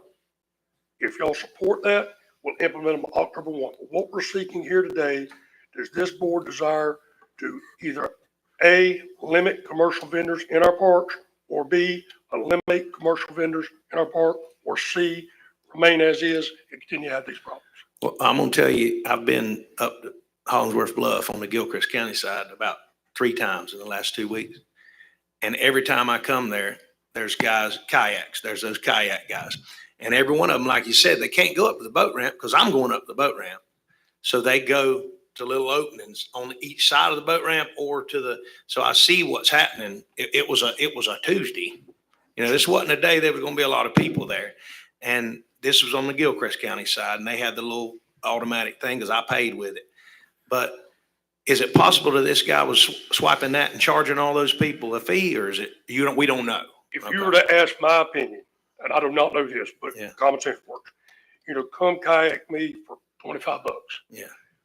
Well, I'll get you the Free entry. That's right. And so he's making money. But the bottom line is down at Rum Island, for example, what you just indicated, if I may, what we hear from our constituents is we want to go brim fishing. That's You've right. got 20 parking spots. That's what I was plus or doing. minus, That's right. And you can't back your boat down there on account of all the kayak things and That's whatnot are blocking up the boat ramp. Now, that's what staff, our constituents, y'all's constituents, that's what they call us about all the time. Oh, I get all the calls. Sure. I get all. Yeah, and the same thing happened to me, but they moved them and were coming up the side of the boat ramp where they don't need to be coming either, because that's going to wash the boat ramp out at some point. If 10,000 people do that in a year, but I could see, like when you head up on the Gilchrist County side, when you head north toward the shoals on the right, I could see big black splotches where you can tell people are pulling them things out and toting them down. There's trails beat in there, look like cow trails, where they're walking down a little ways because there's a bunch of boats coming, and it's a cow trail, and then they're just big, like you're showing there, Clint, a big black spot that's beat out and just all the vegetation gone. So they're just pulling them up however they can, Commissioner, the problem is Rum Island is really a very small park as far as parking goes. What are they, 30 parking spots?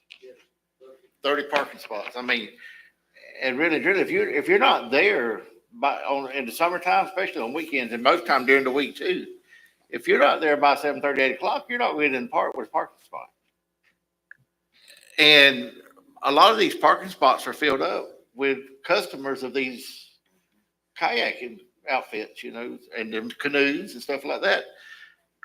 And the complaint I get all the time is, look, this is county park. It's funded by my taxpayer dollars, and I can't even use it because all these tourists are coming in using the park. And then you start talking about Hollingsworth Bluff. At the boat ramp there, you've only got like 5 parking spots. And if you got trucks with boat trailers, sometimes it's only 4 you can park there. And I've gotten calls where they park these vans with the trailers or kayaks all day long, or most of the day. They'll put in and go on a trip, and somebody will come back and get it, or I don't know when they pick it up, but I get calls especially in the summer. I get calls at least 20 a week complaining about they can't never use Rum Island, and they can't use Hollingsworth because of all the commercial vendors. I don't know what the solution is, but we definitely have a problem because we're not like at the bridge, for example, on 47 in the Gilchrist County side. They probably got 200 parking spots. That's the one I was at, but I went to Hollingsworth also.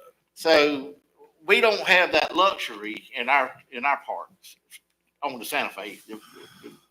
They're in my district anyway, and I get the calls on. Mr. Chair, Commissioner Ford, what staff is seeking today, if you tell us we want to terminate the use of our parks via commercial vendors, if you give us that vote today, Clint and I will work with our attorney to get all the ordinances, whatnot drafted up, come back. And once again, our recommendation, if you go down that path, to enact it October 1st. That's what we're here today seeking, is direction.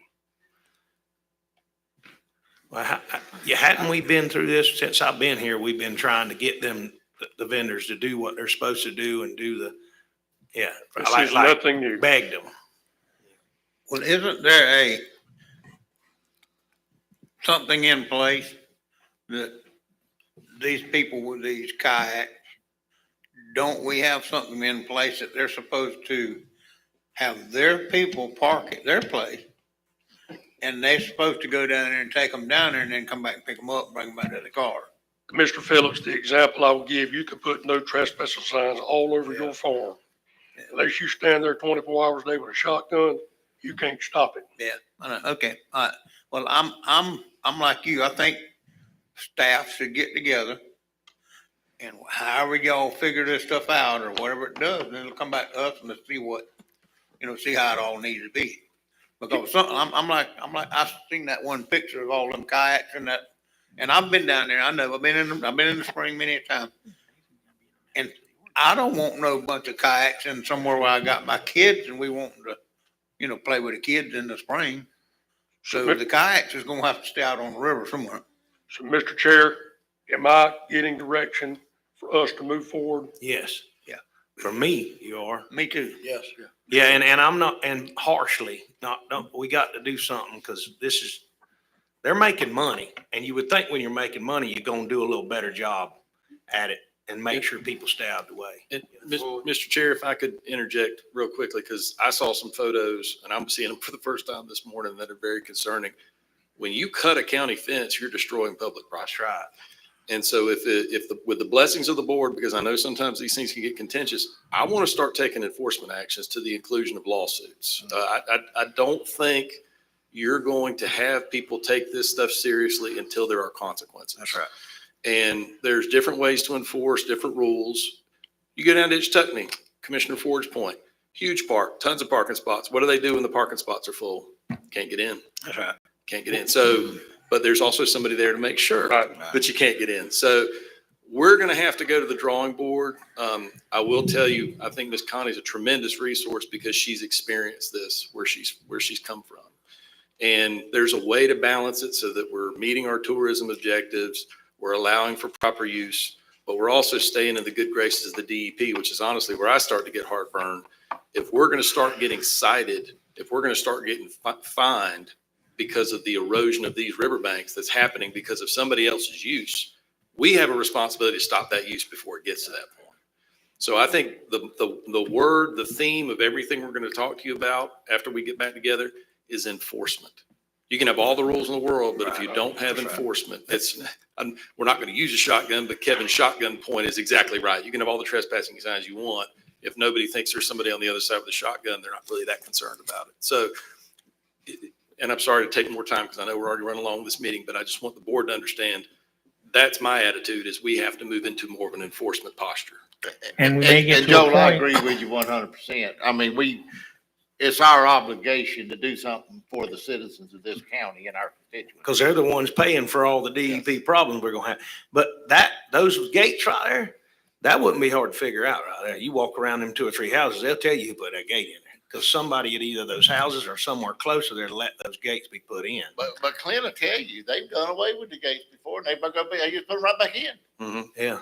But somebody's got to be. That's why Joel's bringing up, you got to have some kind of Yeah. enforcement action. We talked about That's this. exactly the issue. I mean, We have that, to- the we stuff have to- about being on the boat ramp and all that and being in the way, you got to catch them doing that. But that gate being there is a violation. I don't know who did it, but I guarantee you, an investigator worth 2 cents go down there and ask about 10 questions. He'll know exactly who built that gate because somebody in that house watched him build it. And most people aren't going to, lie about that. They're going to tell you what happened. David? We talked about this in the meeting, and Joel's right. You have to do some type of enforcement, whether it's lawsuits. There will be a point in time where we need to start hiring off-duty officers to come down there and help enforce some of these rules. The problem that we have with, and anybody can be homeless if the right situation happens to you. But the governor is going to sign that bill that the legislature passed about homeless people using public property. And if we don't do something, if we know what's going on and we don't do something about it, we can be sued. Yes, sir.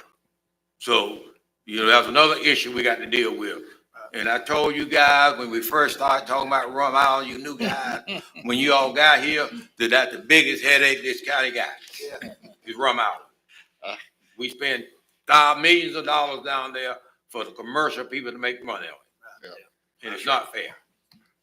I believe, Mr. Chair, that we've got our direction. Before I take my seat, a few weeks ago, I brought to the board's attention as it related to growing pains. For example, out on Baskin-Dars, the turn lane, need for 300 door development, et cetera. I asked the board that time if y'all thought a workshop would be a good idea. Y'all told me it was. I am prepared to have that workshop. So, Mr. Chair, I'm requesting to have that workshop on March 21st at 4:30, which is March 21st? Yes, sir. That's 1 hour prior to your regular board meeting. Okay. Everybody good with that? Okay. Thank y'all so much. Thank you. David? Thank you. Thank you very much. Try to make this as painless as possible. The first item is going to be a discussion item, just what you're looking forward to. As you know, we've been meeting monthly to try and create a regional utility with our neighboring counties. We have a draft agreement. We have our attorney here, Mr. Williams. And we want to get your feedback. So we know we got a meeting next week with the other counties.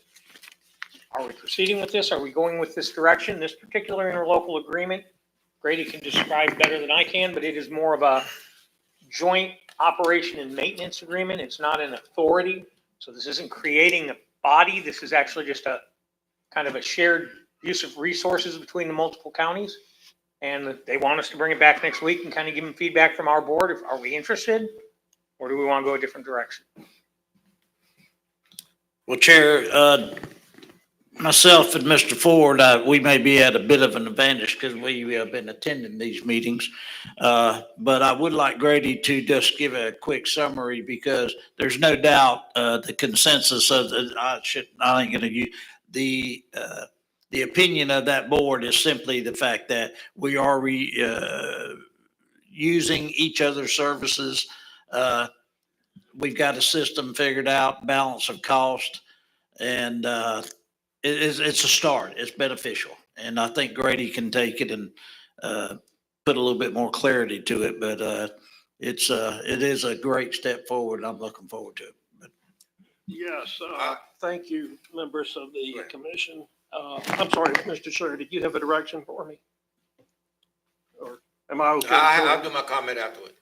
Go ahead. Yes, sir. Okay. Thank you for allowing me to be here today. So what this is a proposed starting point. Okay.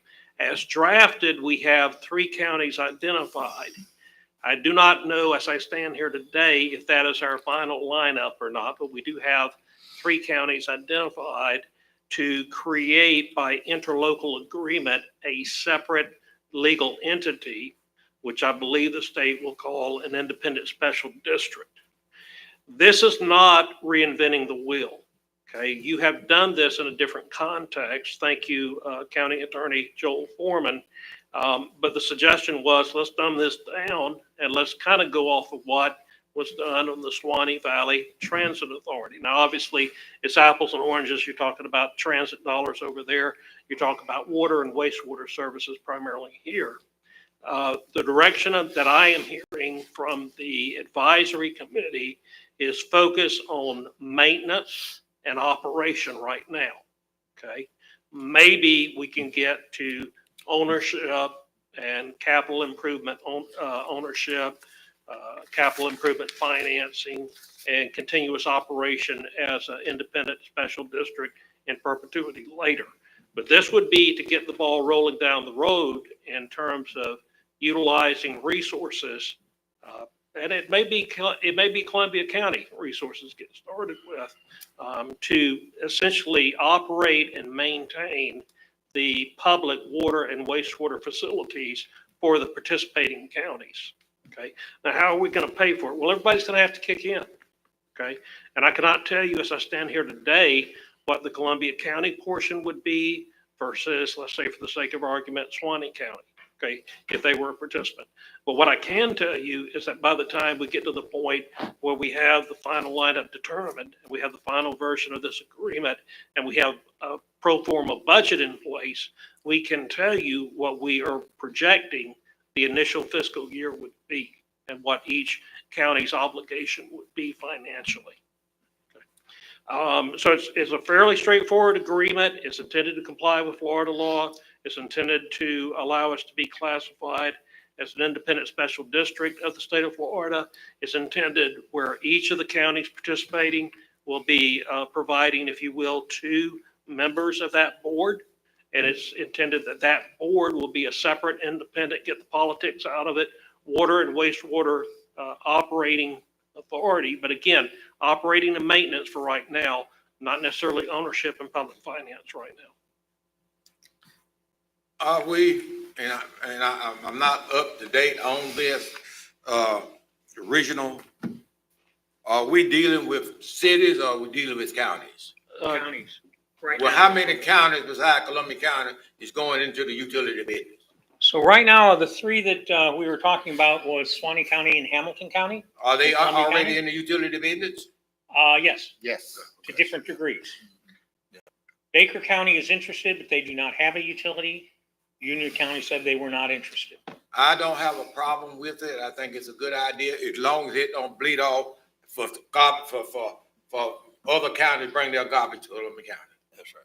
So right now, we're Period. just talking about water and Yeah. wastewater. We have not addressed solid waste. Because I've had a county commissioner call me from Swanee County and asked me to change my mind. And I said, well, hell, freeze on. That's gonna be a question they're gonna ask a lot. I believe. Yeah. So right now, it's just water and wastewater.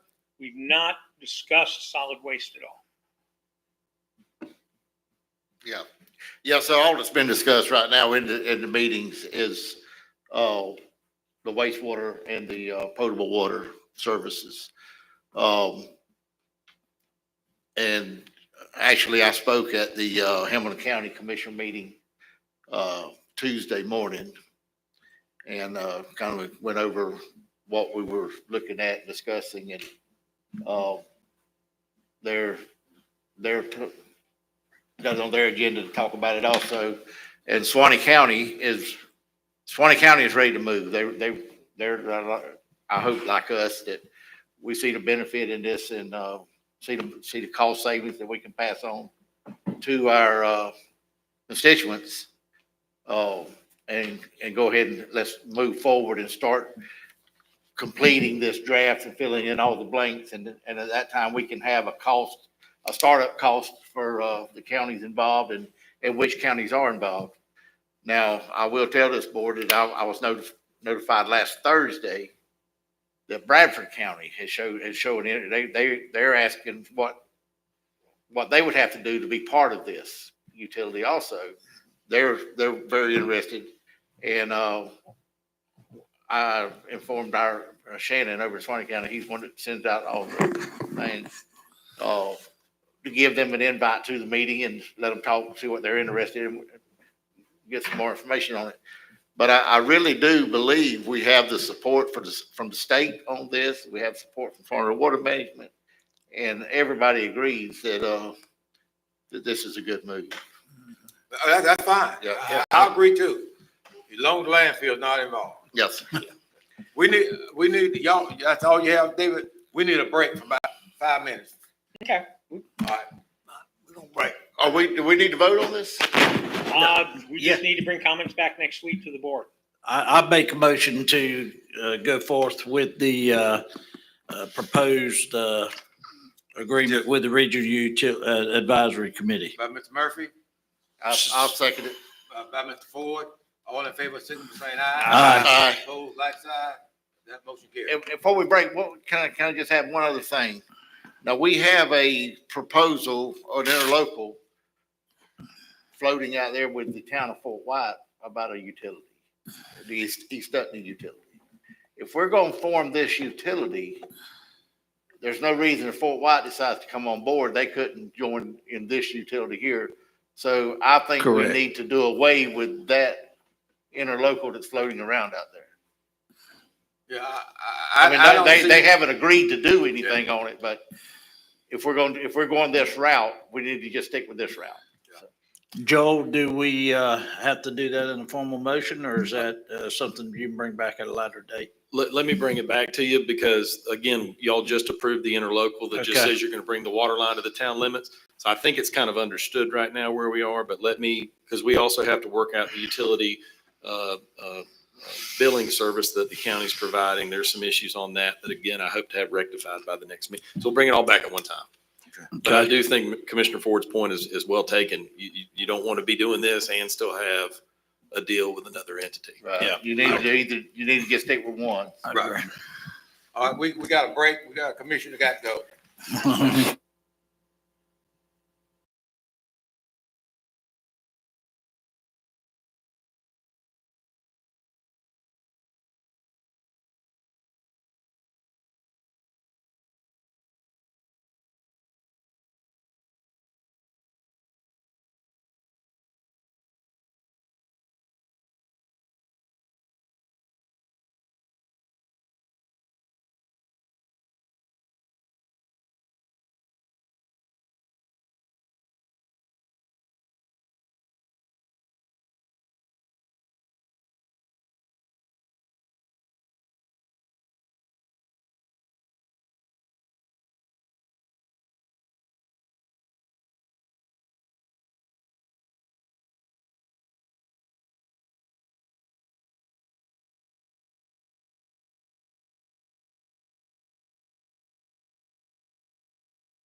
All right, David, you still on? All right. The next item is a request to apply for E911 grant. We do this every year. It's on the agenda because of the dollar amount. We're asking you to have us apply for the E911 grant again this year. So moved. Got a motion by Mr. Ford, Second. second by Mr. Murphy. All in favor, signify by saying aye. Aye. Opposed, like sign. That motion carries. The next item is a special interest disbursement from the Florida Emergency Communication Board. The E911 board said, hey, here's $100,000, spend it on improving your cybersecurity of your 911 system.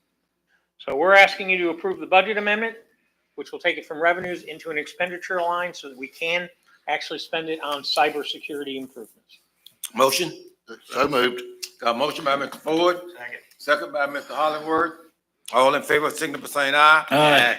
Opposed, like sign. That motion carries. So speaking of cybersecurity, we did have a little incident with cybersecurity that we talked to you about back in December. We brought our insurance carrier in because anytime you have that type of situation, you want to make sure you get all your bases covered, make sure you fix it so you don't still have intrusions. All that was taken care of. It was a minimal event. We were very fortunate. But our insurance carrier strongly recommends that we hire a third-party network firm to monitor our network activity to ensure these types of things don't happen again. And they specifically recommended Arctic Wolf to monitor all of our activity. So we're asking you to approve a one-time expenditure of $2,445.45 to purchase the equipment and an annual maintenance cost of $46,382.33 to actually monitor all activity in our network by Arctic Wolf. So moved. We got a motion? Got a second by Mr. Phillip. Todd, you got anything you want to add to this? Okay. All in favor, signify by saying aye. Aye. Opposed, like sign. That motion carried. Auditor Selection Committee. Well, guess what? Our audit contract is done. It's over. It's expired. There is no provision in our current extension that allows for another extension. Therefore, we have to select an auditor selection committee per state law. As such, it is one member of the county commission, the elected officials, the county attorney at a bare minimum. Can be no county employees on this committee. So I'm asking you to select somebody from the board to be on this committee to select the next auditor, or select the same auditor. That's what the committee will decide. And have us convene this committee so that we can start looking for the next audit. The auditor that we have is under contract with us through this audit, but we need to get them on board prior to October to begin the next audit. And I sent some stuff over to Joel. He reviewed them, and anything you need to add? Well, this is essentially like your purchasing committee or your bid review committee that you have for all your other procurements.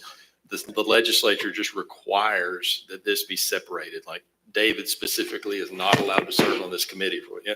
So we convene, we're going to meet with the purchasing director, give her direction for the RFP. She'll then do the RFP just like any other procurement, but when it comes back, it'll come back to the committee.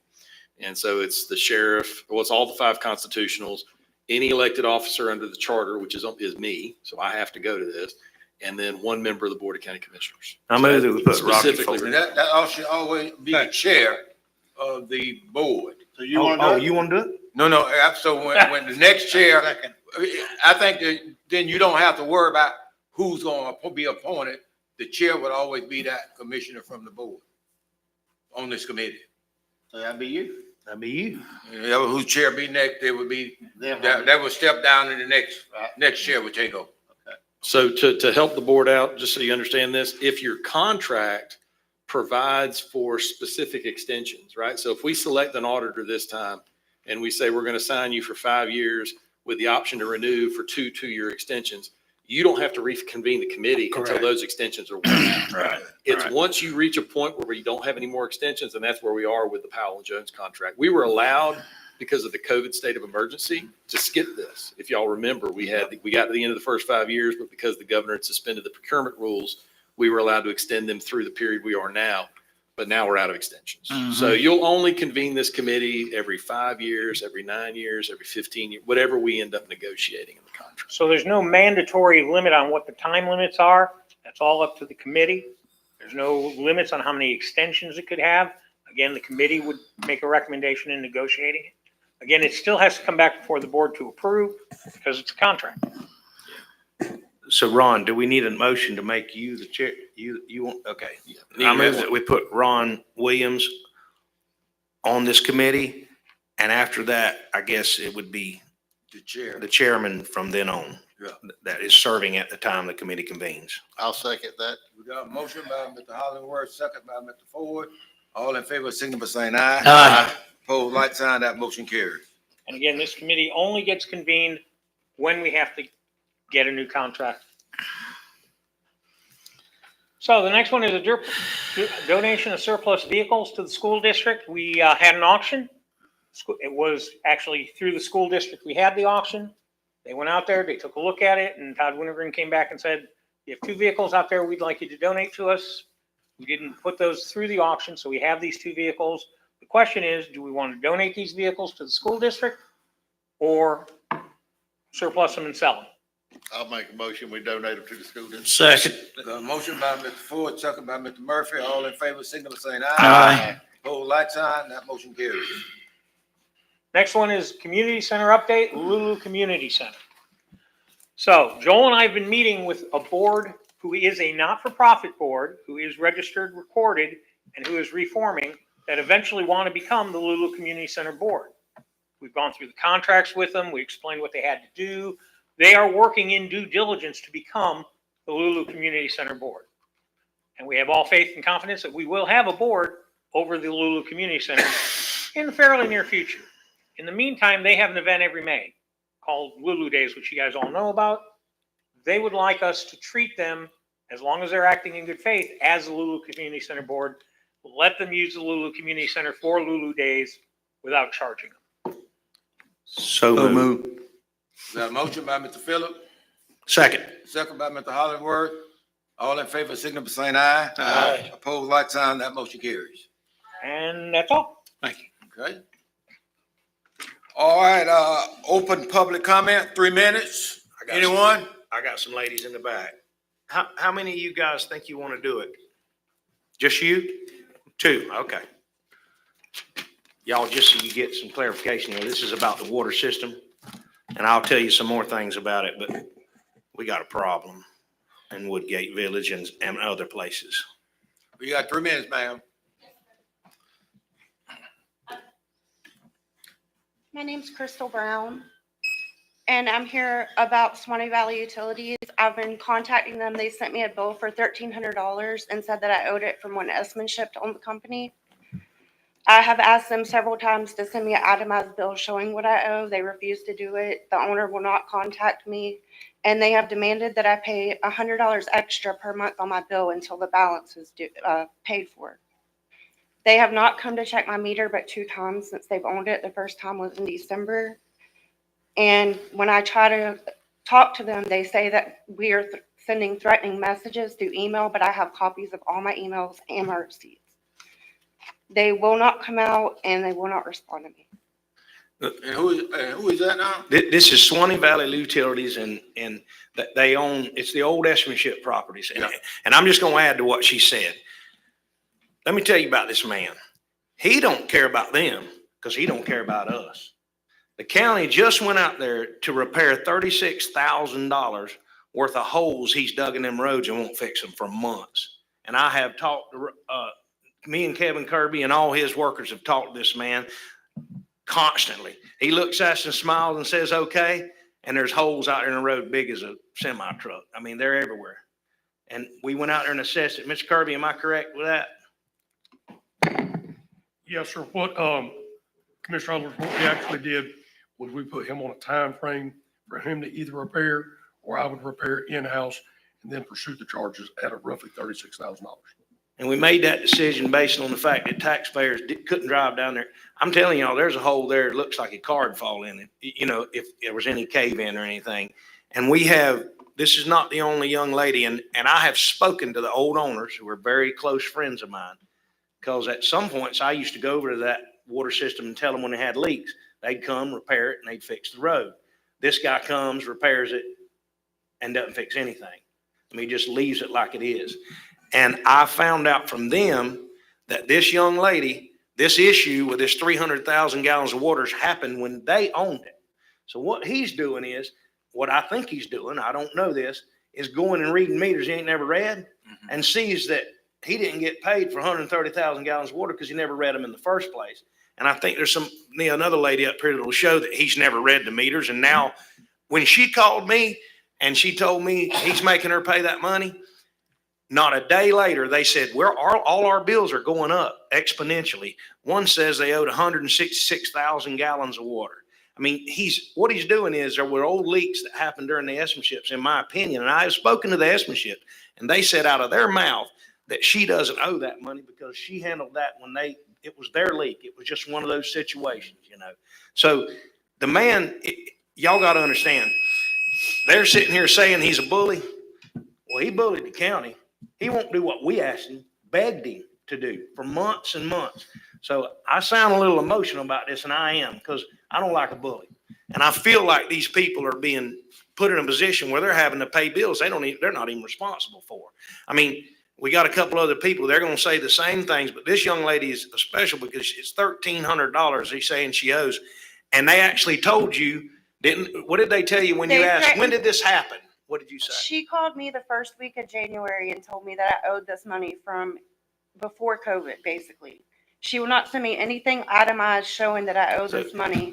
And they said if I don't pay an extra $100 a month, add an extra $100 a month onto what I normally pay, that they would come turn my water off. Yeah. So you see what we're dealing with. And I talked to this, they said, we know that lady and we know when that happened, and it happened when they owned it. Joel, what can we do from a legal standpoint? Well, I've already talked to Mr. Kirby. Mr. Kirby is going to proceed just as if anybody else had destroyed the road. He's going to send an invoice, and if they don't pay it, we'll file suit. The issue that we have, the reason that the county gets entangled in this, and everybody on the board is probably aware of this now, is we got into the rate regulating business 20, 30 years ago. Commissioner Williams might remember when that happened. And so we started regulating only the rates on these private utilities. But what that does is it muddies the water. We don't have the personnel, we don't have the knowledge, we don't really have much of anything in terms of actually regulating these utilities, right? Like, we're having to learn how to do our own utility business. We can't really.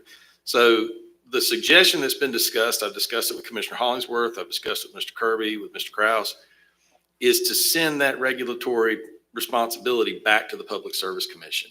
What that's going to do is it's going to create more opportunities for aggrieved private utility customers to have a better response, because PSC knows their stuff inside now, plus a private utility that's having to answer to PSC is going to be far more responsive. I think, as Commissioner Hollingsworth indicated, sure, I'll take care of that, and then nothing happens. And again, it's the knowledge that they've got one county attorney, they've got, outside counsel they can hire if they need to, but I've got time.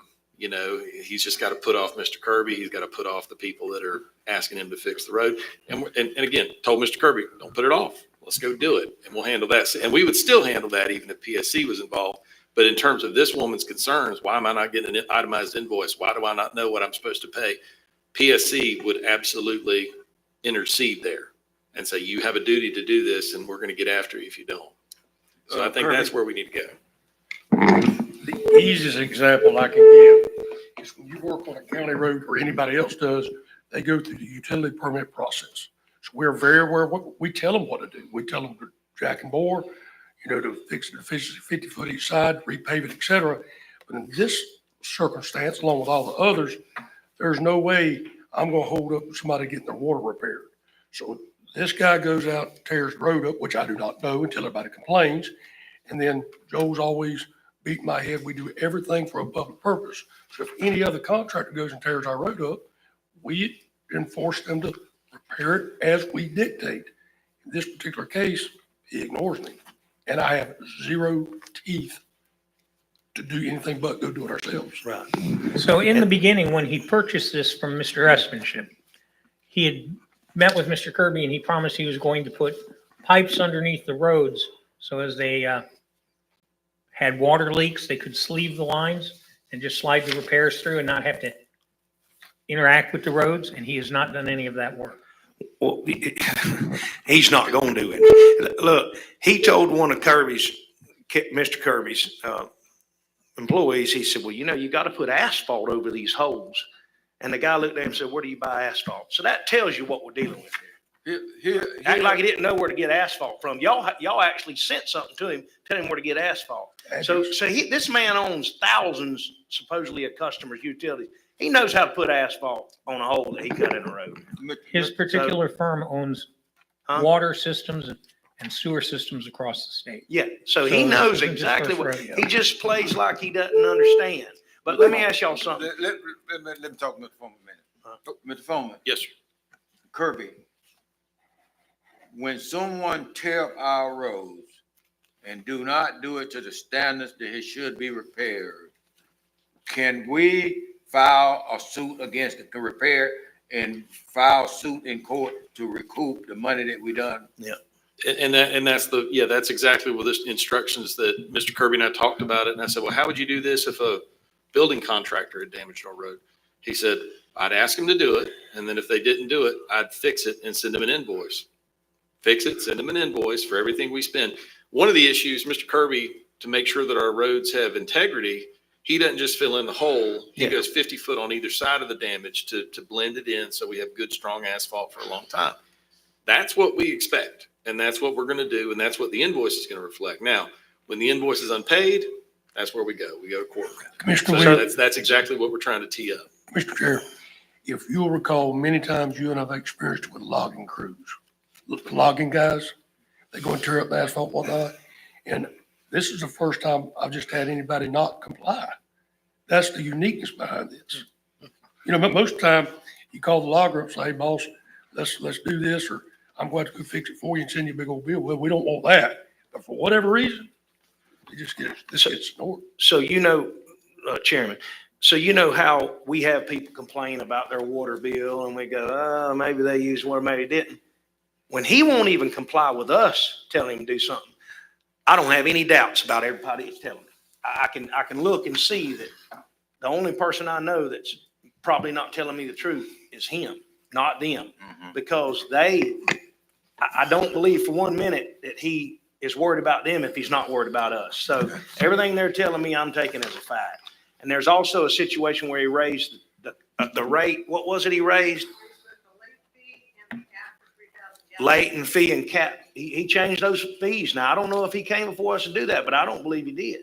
Yeah, his rates have been adjusted by this board, but that's a perfect example, Commissioner Hollingsworth.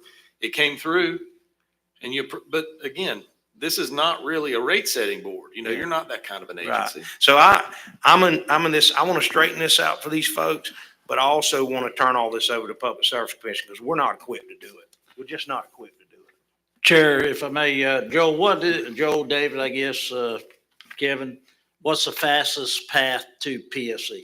Repealing the ordinance that created our agency. We'll also have to coordinate with PSC so they understand what's coming to them.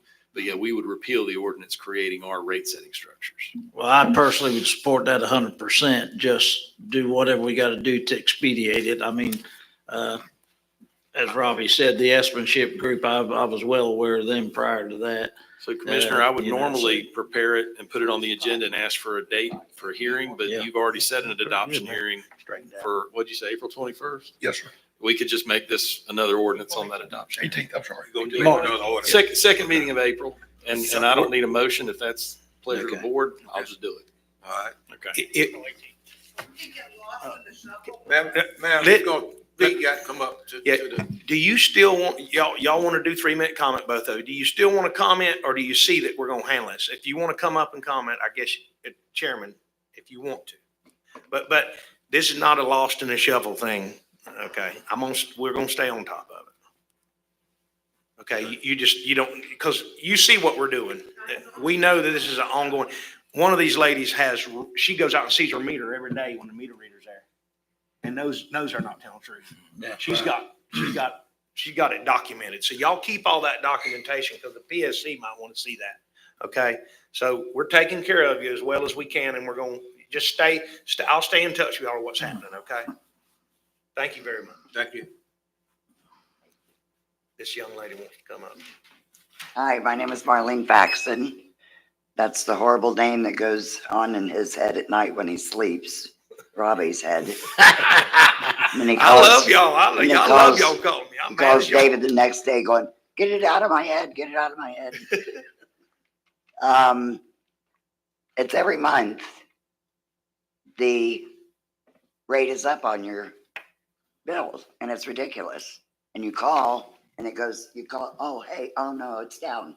Well, this time she goes, oh no, you've been paying the wrong amount the whole time. So I called Small Ridge in Gainesville and he says, oh, you need to call the office. I have 6,000 customers. I'm like, well, I'm one of your customers, so talk to me. He didn't have time for me. So I need for you to make sure he has time for me. Aren't we, didn't we set a meeting with him, David? Yes, he says he's out of town next week and we're gonna be meeting the week Yeah, after. we're gonna set a meeting with him, believe me. I wanna see him face to face. Well, why can't Woodgate Village meet with him? He probably needs to do that, but I'll find out from the meeting what I just wanna get him in a meeting period. Because And if I'm not he's got sure that that's gonna happen 6,000, or not. if he's got 6,000 customers, I mean, just a few out of our neighborhood, you know, it wouldn't be a big gathering for him. He could handle it. We'll talk to him about that. I'll do Yeah. that. It's no problem. Yeah, we've had customer But meetings. believe me, I before. got y'all, I got you on this. I understand what's happening. I'll leave you alone for a while. No, Robbie. you don't have to leave me alone. You call me every night. Tell me about it. Thank you, ma'am. Well, I'm sorry y'all having to deal with this fella. I've been knowing him since he was born, and he ain't never getting no better. He's talking about me.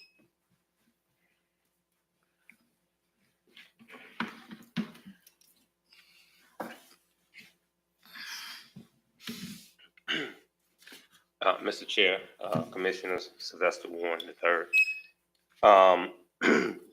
It's unfortunate that these ladies are going through this. I was hoping, looking at one lady and her age and being a senior and listening to the other lady, I was hoping in including sending them a bill for the road construction that this board would have had some sympathy as the times that we're living in. I don't think a person can afford a $1,300 bill and get it cut off. And I would suggest that that be added to the lawsuit and that the county makes some way to assist them in paying a water bill that's outrageous. But that's just me.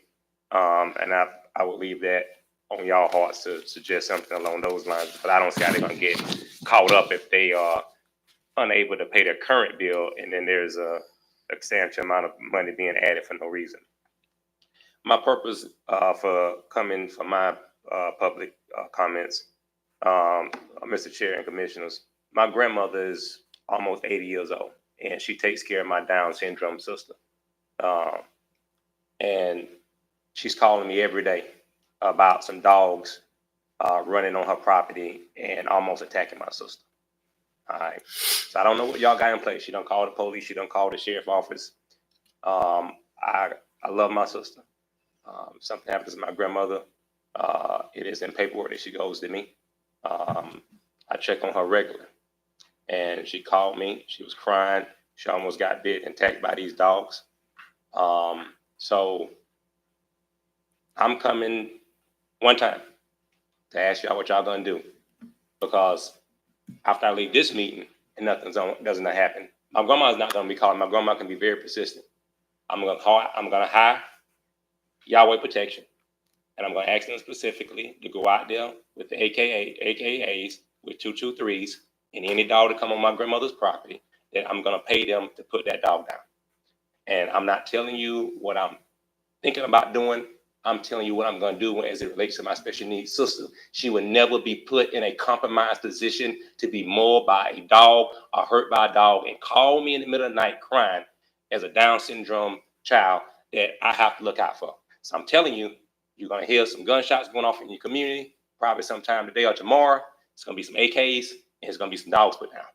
So my grandma lives on 100 and Gurley Street. Mary Alice Carter. You She know lives right there in the ALF group. The ALF with. Yeah, big- with the big two-story house. building. You know where she live at, Commissioner Sylvester, Williams. Sylvester, have you I'm called? not, she done called everybody. No, She no, no, ain't wait, used- wait, wait. I know you said sheriff's office and police She department. done called the animal shelter and they suggested Well, we're she not gave. animal shelter. There's an animal enforcement that we She's run called now. all those people. You know what they suggested that she do? That's the city. That she they suggest that she fence her property off to keep the dogs from coming in. Is she inside the city? She's inside the city. She's So inside the city. the animal enforcement that works the city. We're gonna fix the dog. Hold it, Mr. Professor. The city did not agree to enter into, wait, listen to me, I listen to you. The city did not agree to enter into a interlocal agreement with the county for animal control. Call Lucas, having to get agents to my house, and tell them I'm gonna pay him, shoot every dog that comes on the property, kill them there. Thank you. Well, that's the city responsibility. I don't care who's responsible. They're going down. I'm killing them. Before they kill my sister, they're gonna get killed. Anyone else? Yes, sir.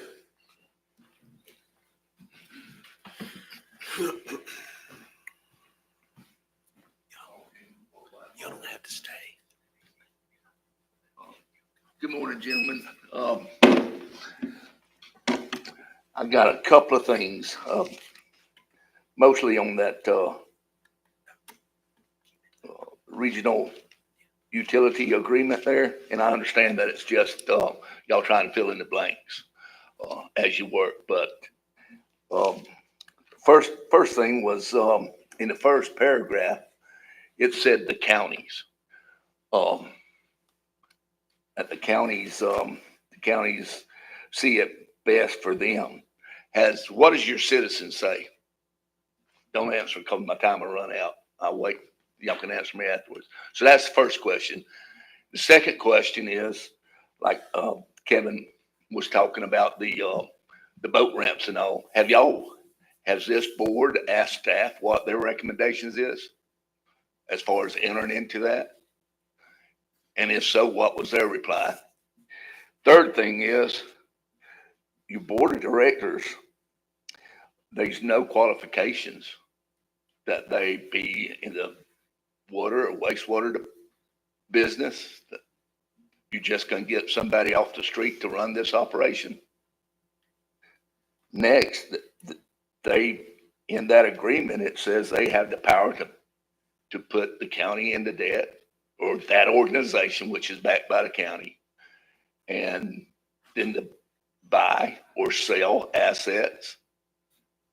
I don't, it's beyond me how this agreement even got past y'all with all of those loopholes. I think it's bad for the citizens of Columbia County. It's bad for the county. And I would suggest that the board hire an independent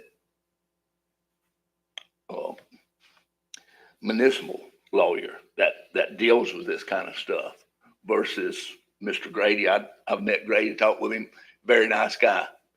He represents Clay Utilities. He's not a corporate lawyer. He's not a municipal lawyer. Last thing is, I keep hearing Mr. Ford and Mr. Murphy say take politics out of this.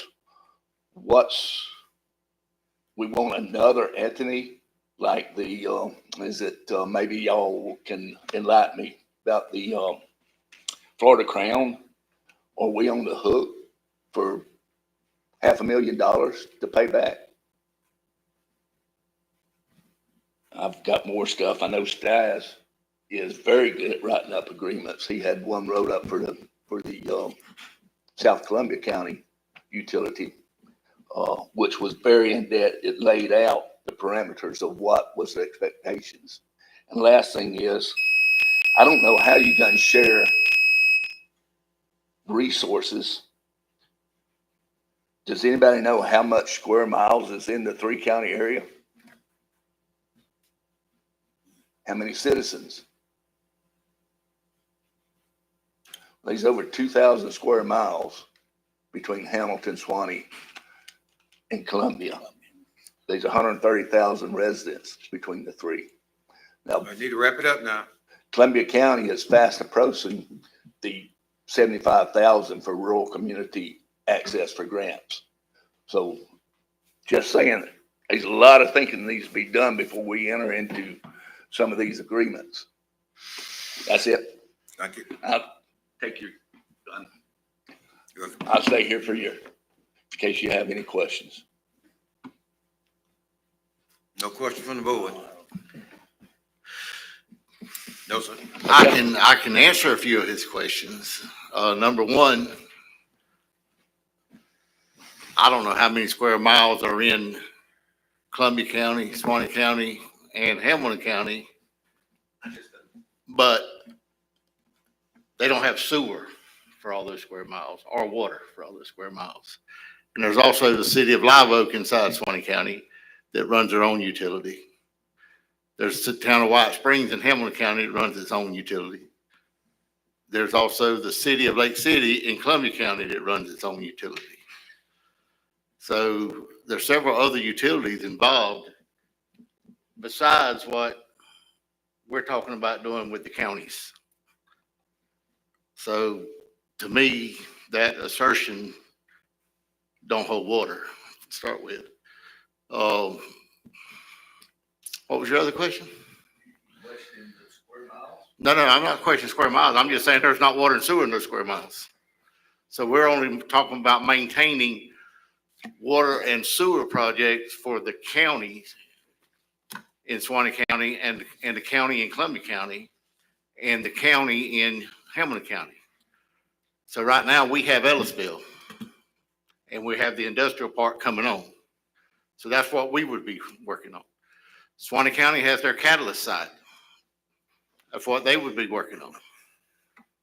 Hamilton County has water and sewer at Interstate 75 and 129. That's what they would be working on. So we're not covering the whole counties in all three of these counties. By no means. Okay. Go ahead, David. I guess the easiest way, in terms of not getting into the authority, what they were talking about doing now being a cost share, every plant has a requirement by DEP to have so many hours of an operator work at that plant. It's never a full 80 hours. It's never a full 7 days a week. It a lot depends on how complicated the plant is, what type of treatment process. So the question is, if you have to hire somebody to be your operator, but you know they are only needed 2 hours a day at that plant, they can cover multiple plants. So if you have enough plants, then you can maximize the use of that operator.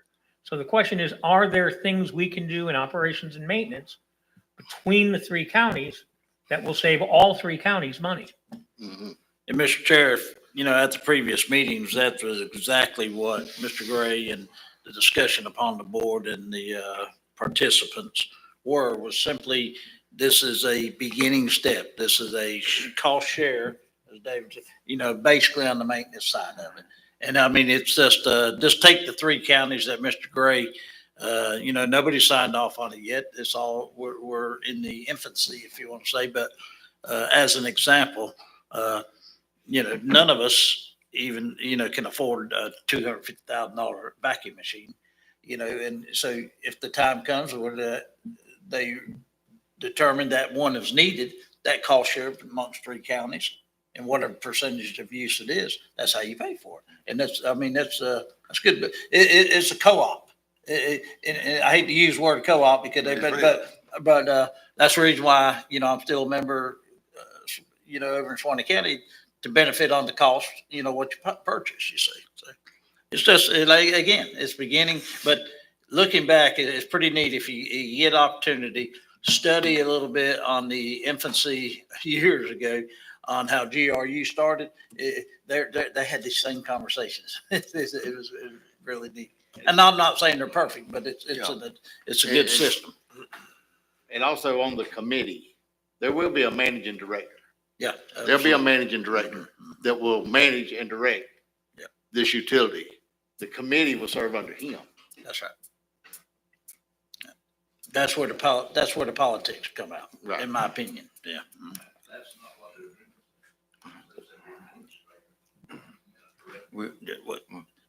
Well, and Mr. Gray, and I get it, and it does kind of, I agree with Carl. It kind of, I hate the word piggyback, but it does picture image the way Clay did theirs. And there are some areas in there, but to this point, for them to bring it back, I think some of these things, that's when we read the draft and pull out and add and do what have you. So, I mean, it's as Mr. Gray said, we had a couple people in that one meeting thinking that there was profits in utilities, and that's a lie. Well, Or no, that's an imagination. and also, you got Swanee County's, attorney and their other commissioners looking at it. They're gonna be making changes, making recommendations. You got Hamilton County hopefully looking at it. They're gonna be, their attorney and their county manager is gonna be looking at it, and when we all come together at the end, we're gonna look at all the recommendations and all the changes that are requested, and then we'll hammer out a final product. And just to echo what Grady had shared with y'all, the model for this is SBTA, right? A service that you want to provide to your constituents that doesn't really make sense on one county's budget, but can make sense on 3 counties' budget, and 4 counties' budgets, 5 counties' budgets, 5 counties in a town, whatever it ends up being. As you get to spread that out, everybody gets more services, which is exactly what SVTA has tried to accomplish.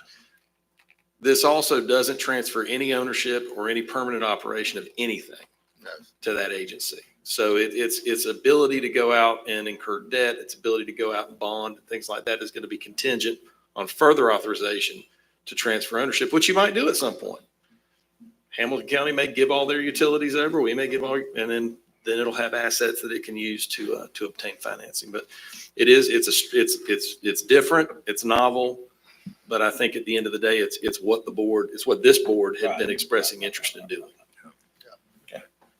Would there be anyone else on public comments? Staff comments? No, sir. No, sir.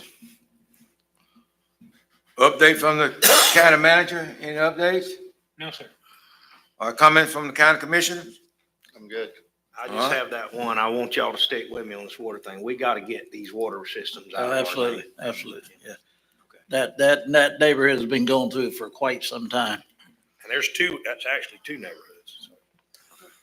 All right. Board Chair, real quick, David, if you could, I hated that Mr. Rossi and Tom's not here, but I would ask you to simply reach out and kind of figure out what's going on, because code enforcement with the city is telling constituents within the city limits to call their commissioner and relevant to animal control. And so I think that needs to be addressed like now. And To call the county? yes, that's a fact. And that happened to me day before yesterday. It's no doubt ifs, ands, or buts about it. And I talked to the code enforcement officer, and he said, I did say that. He said, because we can't get no response. So that's And again, jurisdictionally, as indicated, I think Commissioner Williams indicated, all we need is authorization, permission from the city to do it, and we can. Yeah. But we are lacking that. Yeah. But So if that's something, and again, I think we can just talk to Dee about it and Right. see if this is maybe a change of heart in terms of letting us do that. Because I do believe what you guys have created in terms of an animal enforcement division is far superior than anything we've had. No doubt. I've had no it's working. complaints at all about the new county system. So the city, all they got to do is say, you do it here, then you won't have a problem. So we have a setup that Joel and I worked out with the city, that if the manager or the police chief or the fire chief say, we need your help, we're going to respond. But we just can't randomly go out into the city and do it. Right. And we haven't received. So we just need them to ask us. But whatever the compensation is, it's all about dollars at the end of the day. Because I don't want no young and mauled by no dog, no adult, no nobody. But when this young lady cannot put her trash out at 8 o'clock at night because of the next, in a duplex situation. That's crazy. It That's is. absolutely, they even got a vicious dog ordinance that they're not following through for. So, they need to pay as well as the county residents are paying. Simple as that. We'll reach out to the city and find out what's going on and why they're not doing what they're supposed to do. Okay. But I appreciate it. All right, motion for adjournment. Motion adjourned. All right, we're going to adjourn our regular scheduled meeting for today. And it's after 12 o'clock. We're not going to take a break. Anyone need a break? No. We're going to go into our advertised workshop. David, we have had 3 organizations